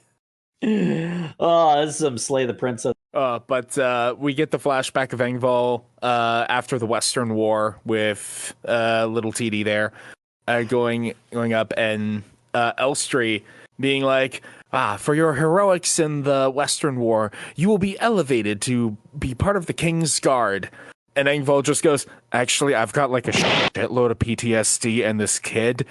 Could I go retire to the countryside? How dare you? Do you not know that this is an incredible opportunity granted to you by the Supreme Lord himself? Shut up. Go live your idyllic cottagecore life. Thank you, my lord. I like the king here because he's just like, the death of that child's parents were my responsibility. Mm-hmm. Ungveld, I order you to go off to a quiet place and give her a new life there so that she can have the family she lost. Mm-hmm. The platonic ideal of a kinging right there. Yeah. It's nice because what Ungveld was thinking she had to do was give up on this, give up on being a knight to uphold this other level of honor. And the king is just like, no, you're still my knight. I'm ordering you to right this wrong I feel like I've done to this child. Awesome. I get to maintain my chivalric duty and also my morality. That's very deftly done, my lord. Thank you. And I'll kill any enemy, no matter how freakishly huge his forearms are. I'll slay any enemy, no matter who they may be. Cut to Julian and Diana. Damn it. Julian having the biggest forearms he's ever had, and Diana being the tiniest she's ever been. Diana's head is the size of a baseball. Both of these things are very impressive. You gotta watch out for Julian. If he gets a hold of a can of spinach, he's unstoppable.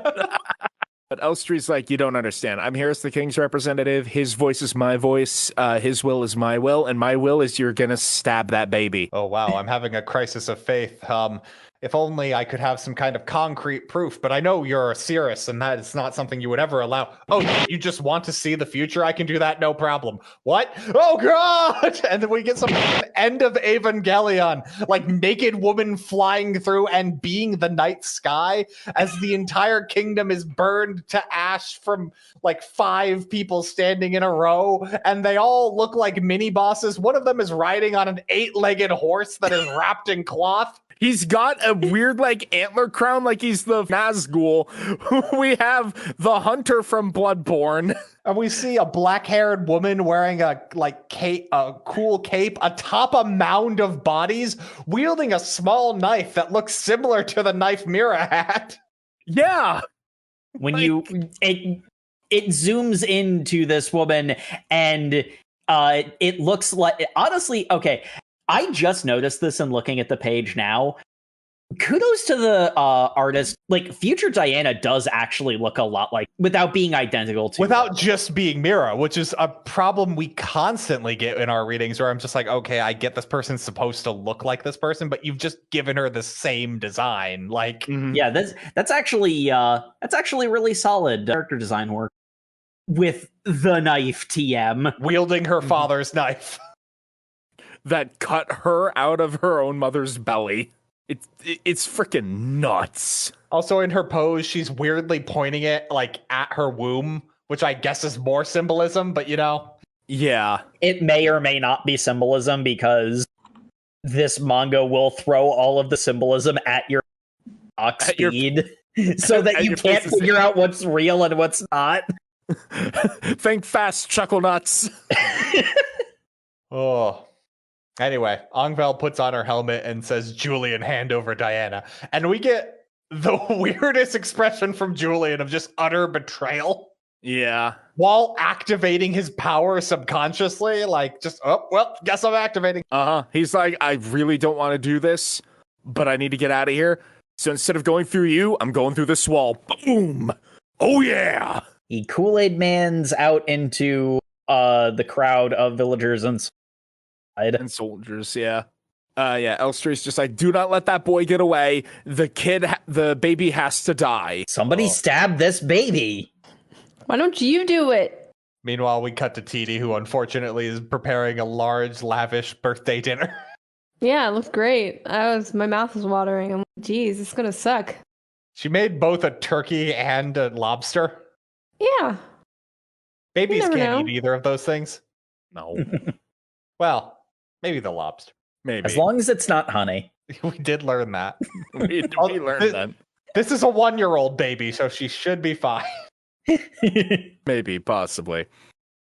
But further convincing me that Engvall has absolutely zero skill with a sword. Instead of drawing her weapon, she proceeds to fisticuffs the hell out of Julian. I think the implication is there no, that Julian does not have a weapon drawn, so like the fair thing to do would be fight him fist to fist. She's also trying to like provoke him to like use his full power to kill her so that she can die with honor, and then he can, run away and the village won't be drawn into the ultimatum. Because unique design, obvious mini boss man drags his mace through the dirt and says, "All right, villagers, any of you cross that line, you're officially siding with this demon child, and we will purge you." Well, we're not just gonna stand here and watch our local hero beat the shit out of our other local hero. Julian is just like towering over Diana to keep her safe, while Angveld is just punching him in the back. Meanwhile, Diana's just, I guess, putting in song requests because she really loves the musical stylings of ABBA. Yeah. They're like, "We'll just leave. You don't have to let us die. Just let us go." And it's just like, nope, not going to work. You don't know how prophecy works, kid. Like, the one thing immortals love is being immortal, and you're threatening that by existing. So Can't have that. And I do like this from the perspective of like, in trying to subvert the prophecy, you're like you're forcing it to happen. Particularly because the king doesn't seem particularly bothered. It's Elstree who's just like, "I have foreseen your death and we must do everything we can to prevent it." I mean, okay, have fun. I mean, not for nothing, but quirky mini boss over here with the mornings literally refers to her as a fanatic. Yeah. So Engvall's like, "Remember that conversation that we had about how you would need to fight an unforgiving world to give Diana the life she deserves? I am the representative of that right now. Do what you have to do." No. Yeah, Julian's method of fighting the of the world in this case is not fighting. Because you're my family, and I'm not gonna fight you. Meanwhile, Julian's being such a nice boy, getting the shit beat out of him. Angveld's pulling out her sword that is way too big to be reasonably wielded even by someone of her size, and is threatening to kill him. And meanwhile, we've got the characters of the village who have a sudden flashback about, "Hey, you remember when we were giving parenting advice to that 14-year-old kid? And he said, I don't really have any frame of reference of what a good childhood should be. How could I possibly raise this baby?" And Marie is just like, "Nah, you just got to be a good person. Just do good things and be good in your heart. And like, your baby will have a role model that they can look up to." Meanwhile, she cuts back to the president and she's like, "God damn it, I did tell him that." Well, hey, Joseph, you ready to be martyrs? You ready to be good role models? Yep, let's go, honey. This is very much the exact same thing that happened with the 100 slaves on the I was so ship. worried this was going to be the exact same thing that happened with 100 Yeah. slaves. I'm just like, oh no, I don't think Julian can handle 100 people being slaughtered in front of him again. Yeah.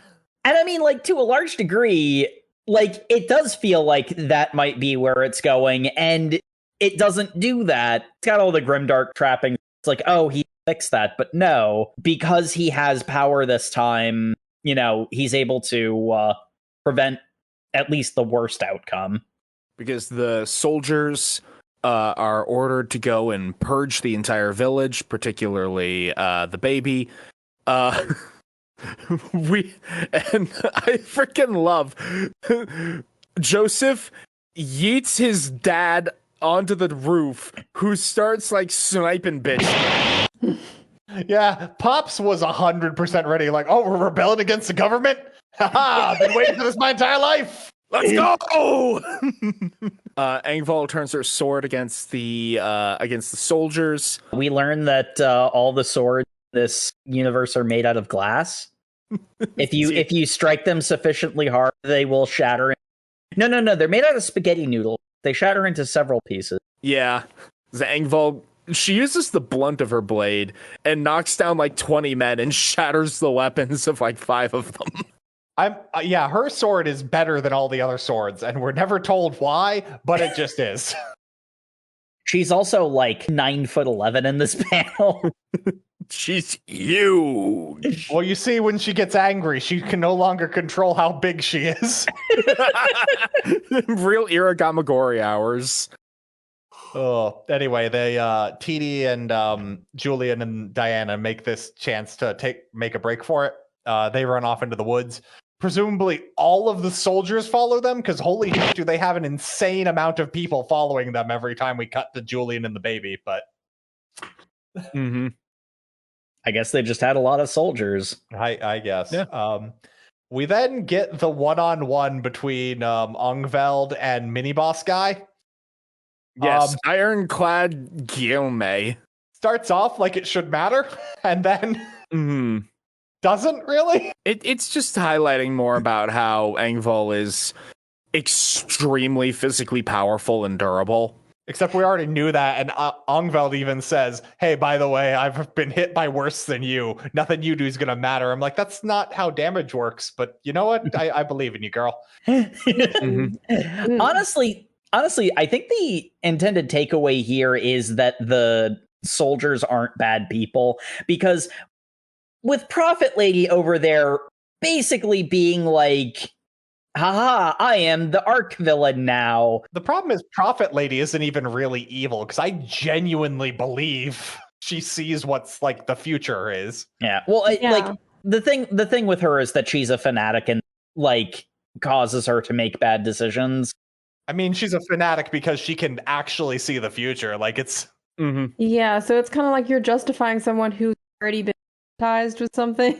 But like you're supposed to dislike her though is the thing. And Mini Boss Guy is basically here to be like, not all guards. Yeah. We soldiers are doing our jobs. We are not like cartoon villains. We're not particularly happy about it. Also, you wanted to keep looking for survivors, but when we told you that girl was the only survivor, you knew what you had to do. I respected you for that, Captain. And then Ongveld's just like, I fought a fucking wolf demon since I talked to you. You are so out of my league. I'm a punch your hammer. What? Headbutt. Holy shit, she punched my hammer. Oh, fucking headbutt. She is glorious. Yes. She dented in his helmet with her headbutt. She makes a claim that no one died in this encounter, but holy shit, is that helmet dented into the point that his face is caved in? Like, yeah. He's just got a really, really big helmet. Really solid face. He is tiny head man. He's like Diana but bigger. Where his head is too small. Anyway, things are going too well, so we cut to Arcos floating in on his weird little water flying saucer. Yeah, and he's ready to just be the worst. He levitates all the townspeople as if they're being raptured. It's really freaky. Honestly, rapturing would probably be a mercy with what he does to these people. Uh-huh. I love the baby just got a question mark of just like, wait a second, this isn't supposed to happen until I'm 33. Wait, I'm 33. Well, you're on track to beat Jesus. I don't know how to feel about this. I'm not gonna lie. Thank you. I do like how Elstree's just like, okay, actually, the kid that we need to kill, he ran off already, so these villagers aren't good hostages anymore. Please go deal with him. He's like scary. I thought you wanted all these villagers slaughtered. Yeah, but like I kind of wanted them just dead. I've seen what you do to people, and even I'm not that crazy. Just go fight them. Just go be a boss fight. Fine. I seek a worthy opponent, and because I am that type of bully villain always mocks the weak for not being worth my time, I am going to immediately change my mind. I say that like I'm complaining about it, but like this is a perfect villain for this kind of story. Julian does something that almost certainly would have broken TD's neck, but whatever, we're moving on. Yeah, he just yeets her into the air so he can beat up a crowd of people before she hits the ground. real weird thing to do. Yeah. He catches her, though. Well, I mean, that's kind of the weird thing. Like, that should have just killed her. Like, Yeah. The fragility of the spine and neck is fluid. But Engvall goes to square up against Akros.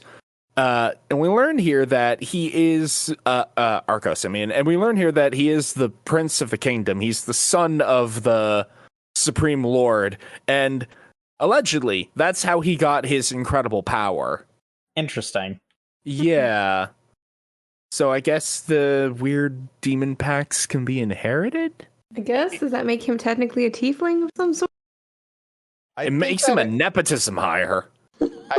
I think that information also comes from Angveld, who is fanatical and has bought into the Kool-Aid of, like, the I would not trust her for lore accurate information. It's almost certainly propaganda, yeah. They do a lot to set up that Angveld stands a chance in this fight, but don't worry. The death flags fly back in really quick as she has a flashback to how her PTSD nightmares keep her up, and that one time she was having a really bad PTSD nightmare, and Julian came out to talk to her, and then TD did too, and they had a wonderful night looking at the stars. I wanted to save those children, but the one being saved was me. And then the credits start rolling. Oh, killing people is so much fun. Squeezing them like fruit to get juice. Absolute power is so exhilarating. Corpses hail me as the greatest of them all. I'm so evil. I think this guy's a sociopath. I think it's fine. This is the plot of a Helsing villain. It really is. He's just like Valentine. He just is. Meanwhile, Angveld is having like a whole thing about like the only way I can protect those children is by outsmarting him. I can survive one hit and I'll just wait until he's weak and attack. It's a whole thing. Yeah, unfortunately, he doesn't fall for the whole feigning death bluff because he can harden the blood under his skin for so let's talk about why this is bullshit. It is 100% bullshit. So, first of all, I don't care I don't care what you do with your blood. Any amount of iron in it is still not going to be as strong as the fucking steel her dagger is made out of. I don't think hardening the blood underneath your skin is a good idea. I think you need that to flow. Apparently, if the blood underneath the skin is hardened, then why does his skin not cut to that hard blood? Like it doesn't make any sense. Like it's playground level. Like, I was wearing my knife-proof armor. Like, yeah, Yes. They didn't need it either. Is the thing. Like he could have just froze her before he stabbed her. Like it. He already has fucking superpowers. But they needed you to know how convoluted and dumb they were. That's what they needed. I can harden my blood. Yes. Nanomachines, son. It's about at that level. It's the fact that this seems like a Bleach panel where he's just like, I call it blood armor, except blood armor would be in Spanish. I harden the blood beneath my skin. You do not come after Kubo-sama. Is he wrong, though? No. No, there's probably something called blood armor in Spanish. Probably. Julian also reinforces the they're just soldiers thing because he's beating up some more soldiers and he's like, what the hell is wrong with you guys? You know you're trying to stab a baby, right? Listen, kid, we don't want to do it either, but like all our stuff is here, our families are here, we kind of live here, and if that baby's gonna burn this entire country to the ground and kill everybody we love, I mean, we're just protecting our families too. Shit, they got a point. Yeah. They got a real good point, actually. You got a real good point. I guess we gotta stab the baby. Sadly for you, I still want Diana to live more. Sadly for you, I really only love this baby and the people that are my family. Yep. I have a kind of weird worldview when you actually start digging down on it. It's what severe amounts of trauma from a young age does to a boy. Also, I know that like, we're real sad because the Angval is dying, but the panel of her, like, fallen to her hands and knees, and she's still almost as big as Arcos standing straight up. Yep. Why is she so big? You don't ask a lady why she's so big, Sam. That's so rude. Also, I guess Julian has been running away in like a circular position because he ends up running past Hongvel and Arcos fighting. Who were behind them, yes. I don't know how this happened. Me neither. But basically, Julian goes down to help, and we get a great villain speech from Arcos where he's just like, "Oh, so that's your family? Man, so here's the thing. I just needed you to find him. Don't need you anymore." And I bet he'd be real pissed off and go all out if I murdered you in front of him. And we just see a look of sad realization on Angveld's face. We're like, yeah, this is beyond anything I can do right now. Better have a flashback about like how you always need to wave goodbye to your family because to wish them a safe journey. And like she waves to him as Arcos blows a circular hole through her that's like the size of her torso, which this is Angveld, so that is like a huge hole. Yeah, he could fit his entire like head and like most of his shoulders through that. I think it would not be hard for him to cartwheel through that hole. Oh. Honestly, I think she can walk it off.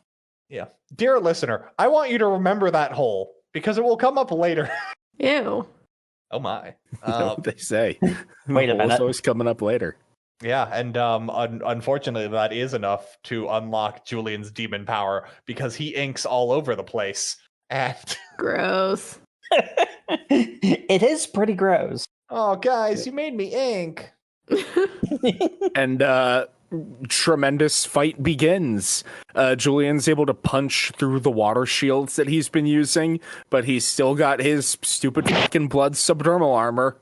He's still got his Armadura de Sangre. Thank you, Google Translate. But he's like, well, that was a pretty impressive punch, but unfortunately for you, I've already clotted all the internal wounds, so I'm not hurt anymore. Of course you did. My organs are nothing but scar tissue. Well, no, it's not even scar tissue. He's just wrapping blood around his organs.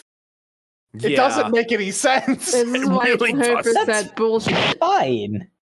No, it's not. But we have my favorite thing that Julian does in the whole goddamn manga. Because he's so dope. He's running in to go attack him.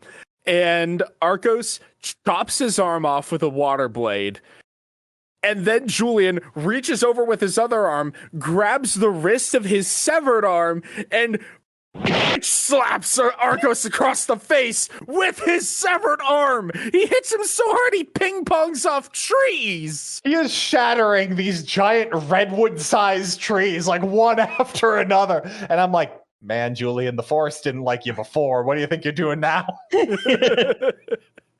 Julian's, well, like that broke the shit out of my severed arm. Don't need this no more. Yeet. Pretty much.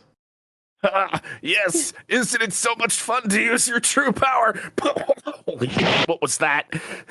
Honestly, the even better thing that happens next, Julian goes in for, haha, I shall cut off your fist, smashed with stump.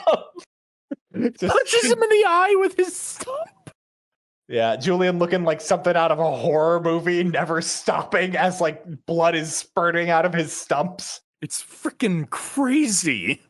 Even Argos is just like, okay, no, this is wrong. He's not flinching at all. He's not backing away. This is not good. I think I'm just going to stop holding back. And he goes to like claw his face off. Still not enough to stop him. So he just explodes Julian's head. The standard egotistical villain speech of, I was superior all along. I didn't actually want a fair. Yes, so I shall leave now. Perish. As Julian's head explodes. Full scanners. And then we get a really cool scene where we go into Julian's mind palace, which is a beach at night, and it's just him and an old man. It's just like, you tired, lad? You gonna give up? Stop being a bitch. We didn't die for nothing. It's okay to sit down and rest a bit, but you gotta get back up and start walking again. You can't afford to lose. Well, I'm gonna go walk into the water now. By the way, in case it wasn't obvious, we're fully retconning this now. I'm the first of the 100 lives you've lost. Yep.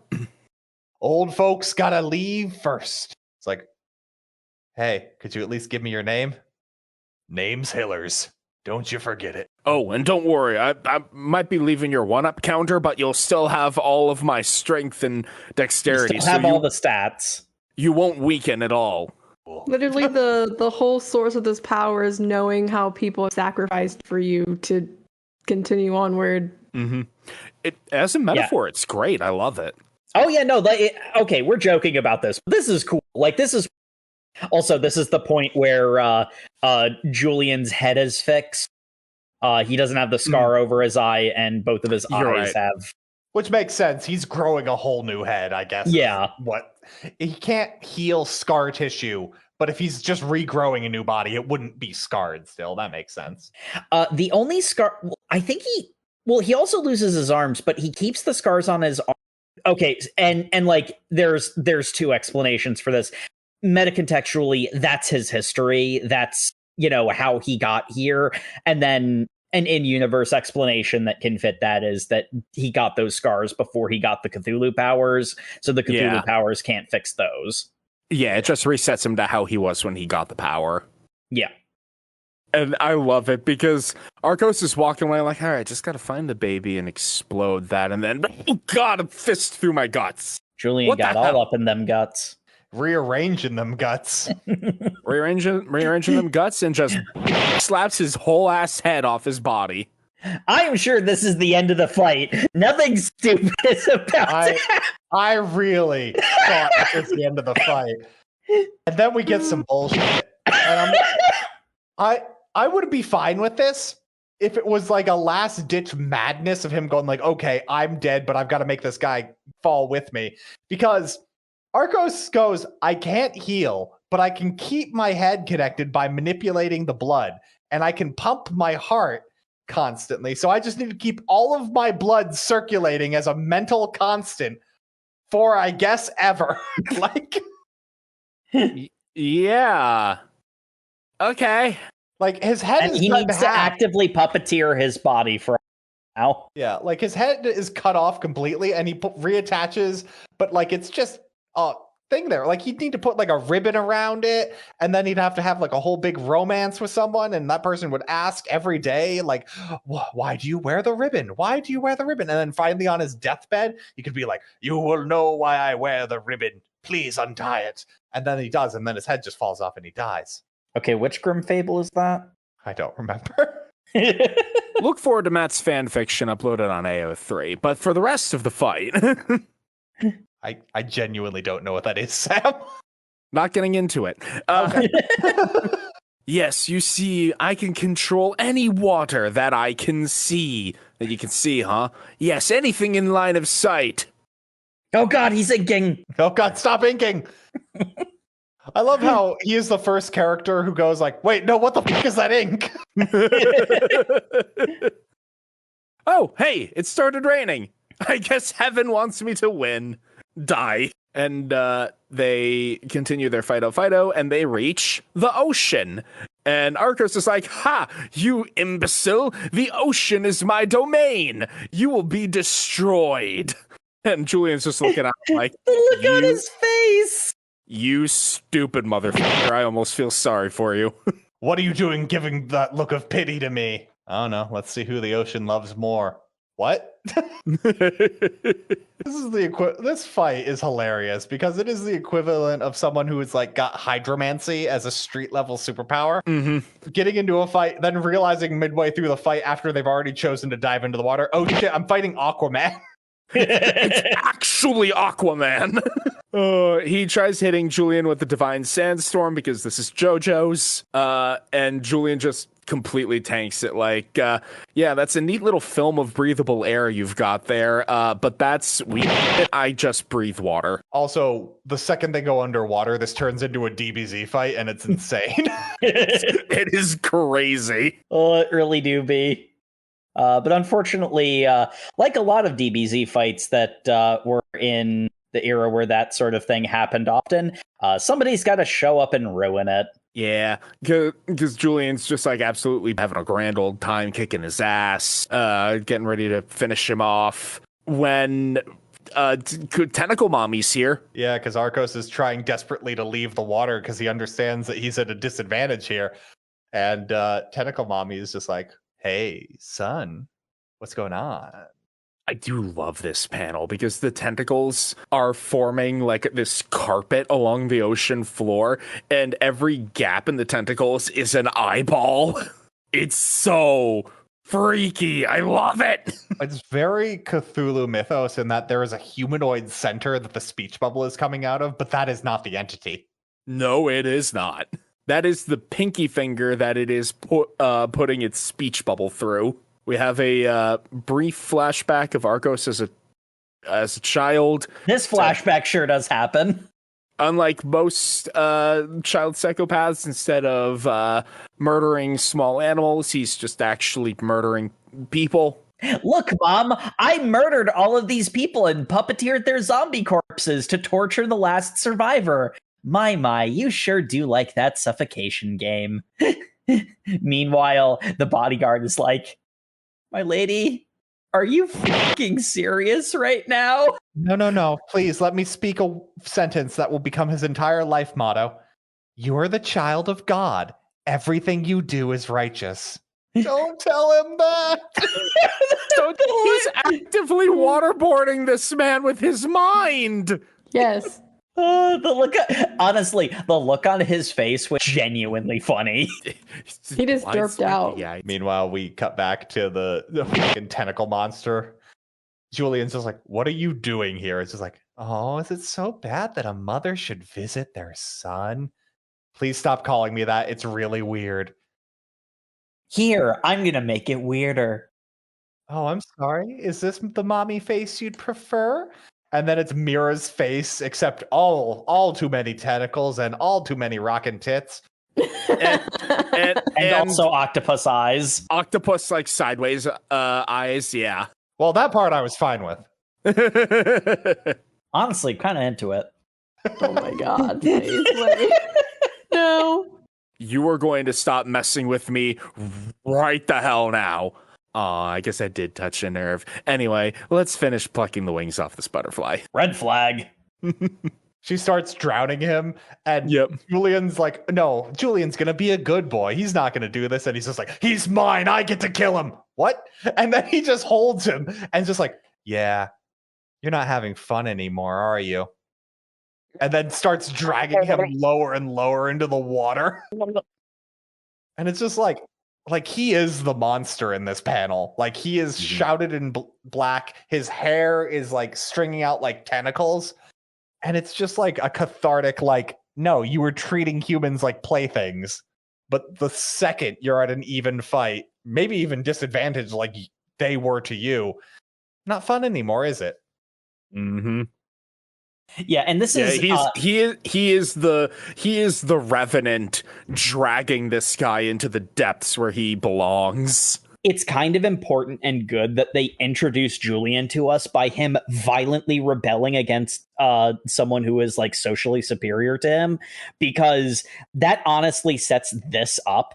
Julian has been such a good boy, but like, he has a capacity for violence, and even if he is thus far only used it against people who have pretty genuinely deserved it, he's still a monster here. That's not really questionable. The fact that he is doing this to, like, he is a literal monster.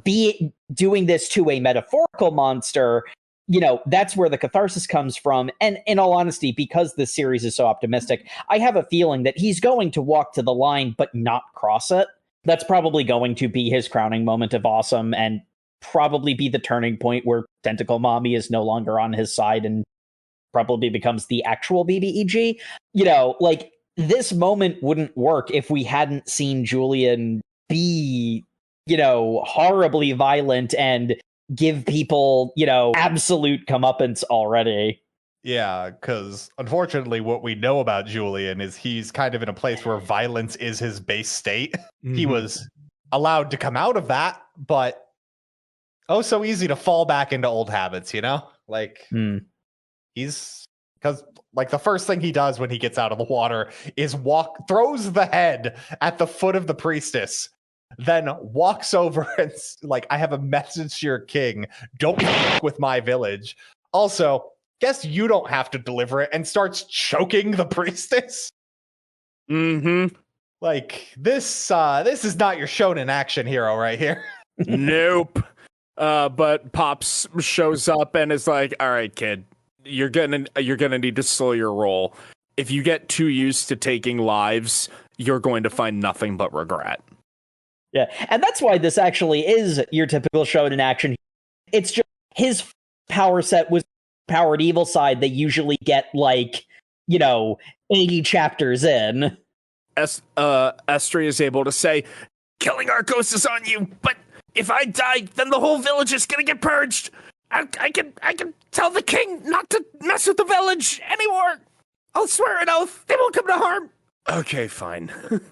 All right, I'm gonna leave now. Actually, can I leave? We kind of glossed over this earlier, but all the other soldiers got beaten up by the villagers, and I was taken prisoner. But we don't have much time to address. We have to address Agval. Yep. Though it is pointed out by the village doctor that while some people were hurt, not a single villager was killed.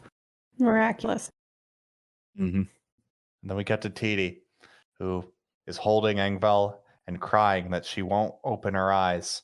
And I'm just like, Titi, directly in front of you is a hole through Angvel's chest the size of you.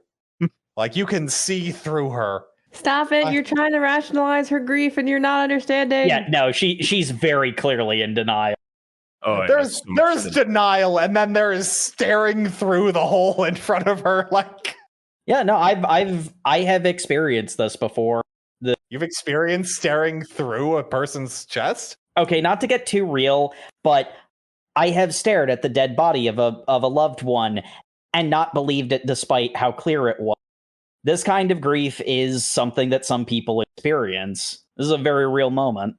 And it ends with the surviving members of the family crying as the rain stops and a rainbow stretches over, and they bid farewell to the hero that protected them all. And that brings us to the end of our reading. Oh, pretty freaking intense way to end it. I like that the rain only falls when it's dramatically relevant. Yeah, I will say, I was waffling back and forth on whether or not I wanted to point that out, but yeah, no, I gotta say, as much as I really love this ending scene, it is kind of notable that the rain will either be there or not, depending on which panel it is. Like, the rain only shows up when the camera is on the right side.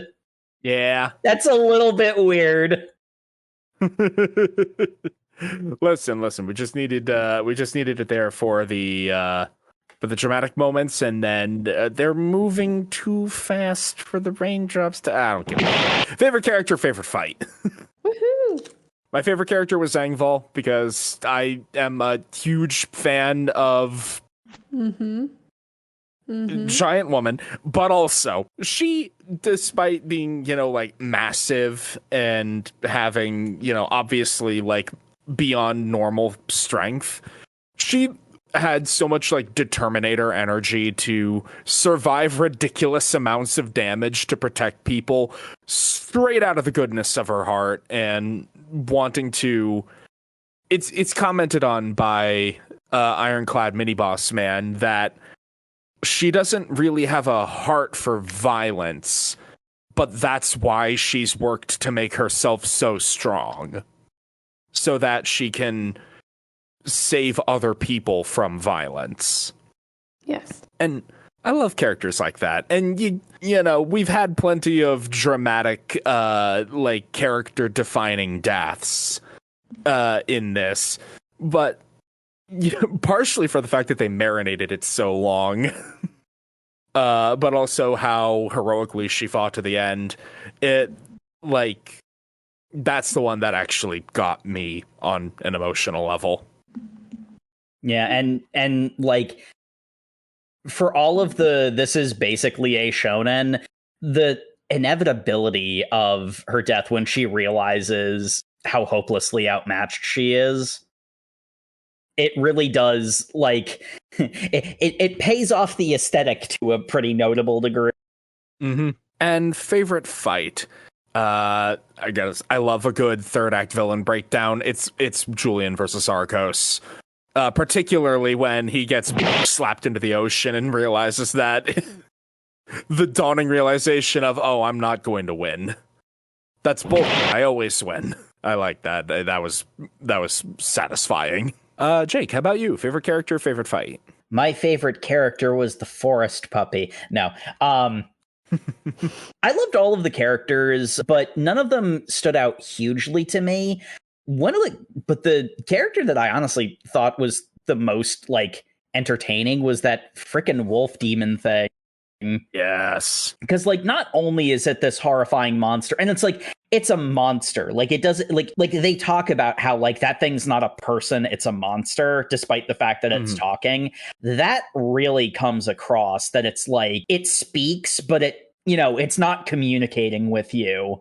That is a part of its hunting method. It's not even an animal. It's a creature. Like, it's otherworldly. Very, very much like the demons in Frieren. I'd say it's even a step further, because sort of unfortunate thing with the demons in Frieren is that because they're people, like they're shaped like people, that can build into connotations that aren't the best.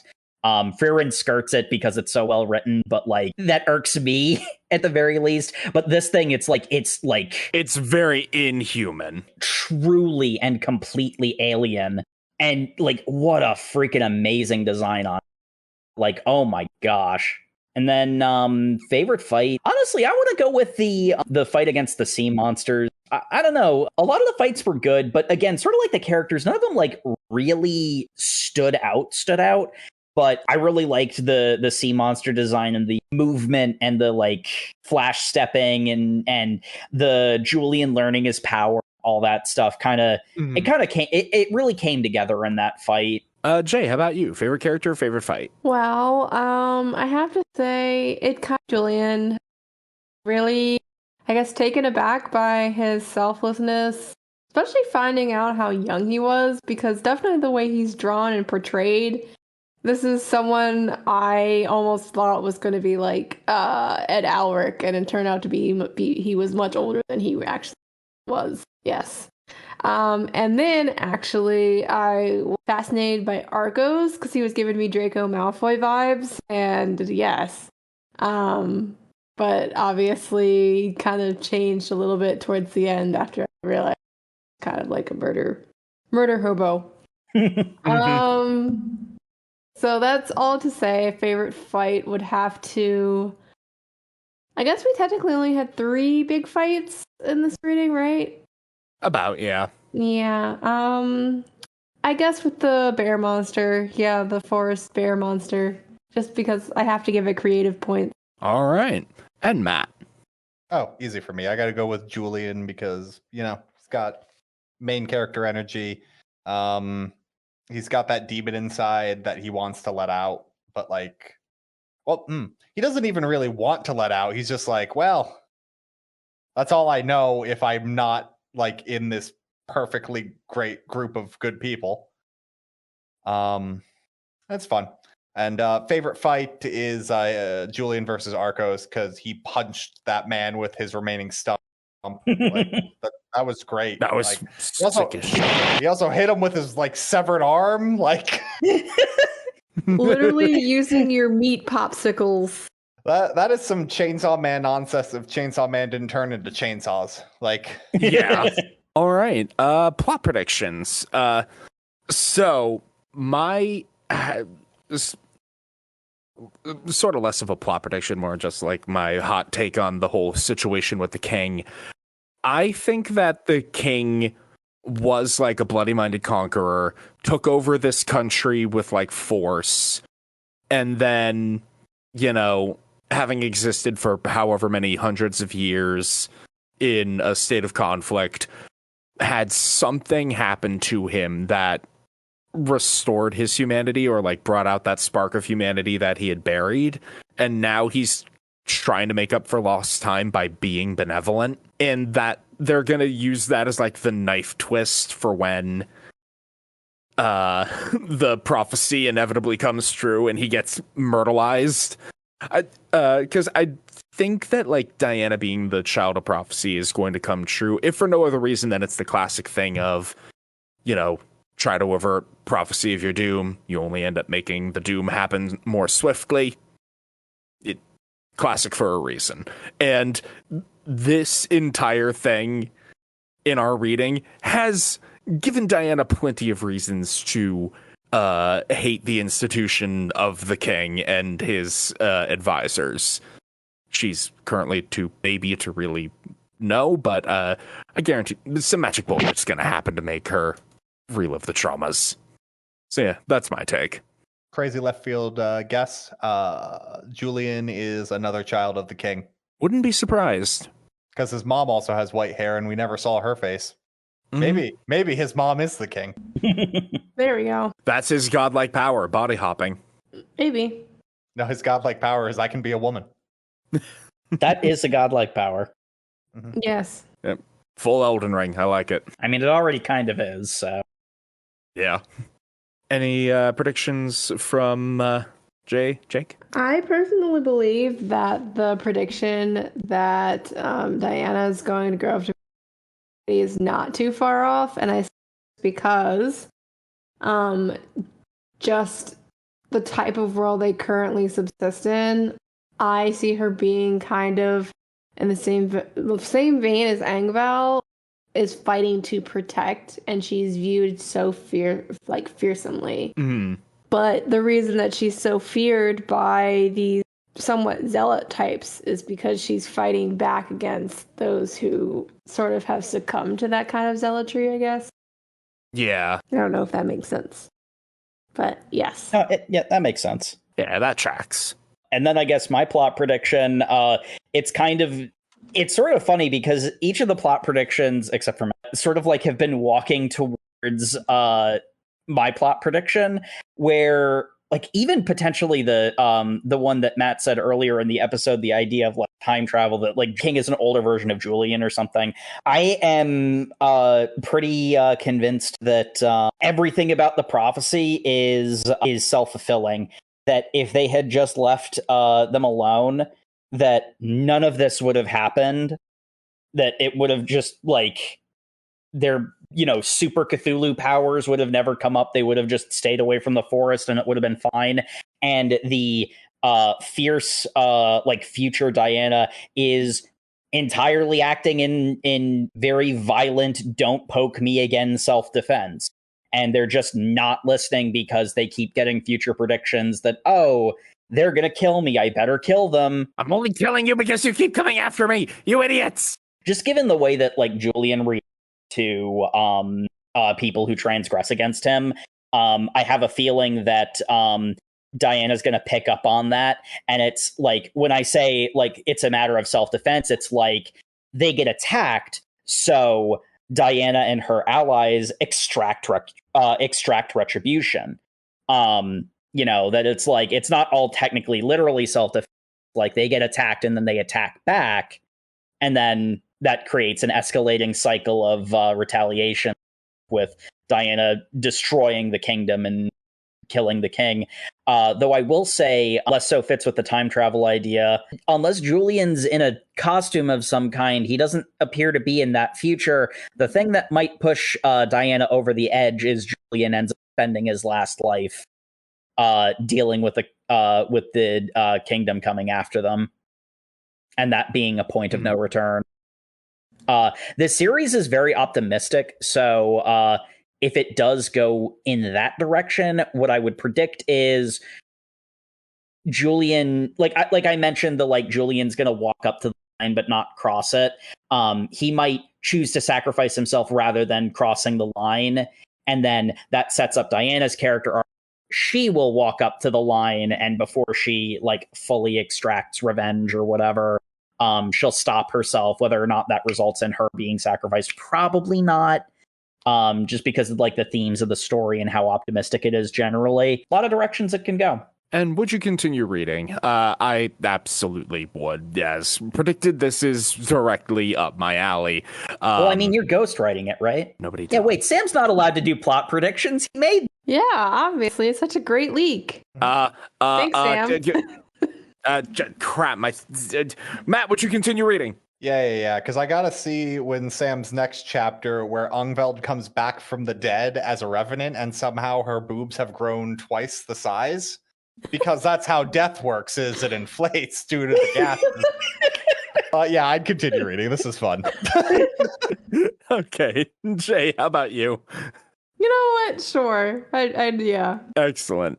And Jacob? It's a really well-written shonen that leverages the strengths of shonen and dodges the genre's pitfalls. Hell yeah, I'll continue reading. This is great. Thank you, everybody, once again for tuning into the Over Manga Cast. As always, you can find us on all your social medias where we are at Over Manga Cast.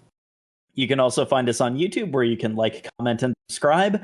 Our episodes go up on a 2-week delay. So if you want up-to-date stuff, head over to overmangacast.com, which also has a comment section where you can give us recommendations. Send us more things that are suspiciously coded for us that you would think that we ghostwrit them. We love reading those, writing them.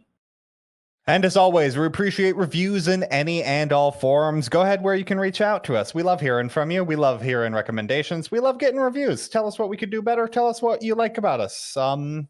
Reach out to us over mangacast@gmail.com and, give us new things to read each and every week. Speaking of that, hey, Sam, what are we reading next week? Next week, we're reading... How do you pronounce that? Good luck. Next week, we're reading Gachiakuta, chapters 1 through 11. You do it then, if you're so smart. Gotcha. We're reading chapters 1 through 11. Go ahead and do that. You evil. And we'll see you all next Thursday. Good night, everybody. Good night. Gotcha.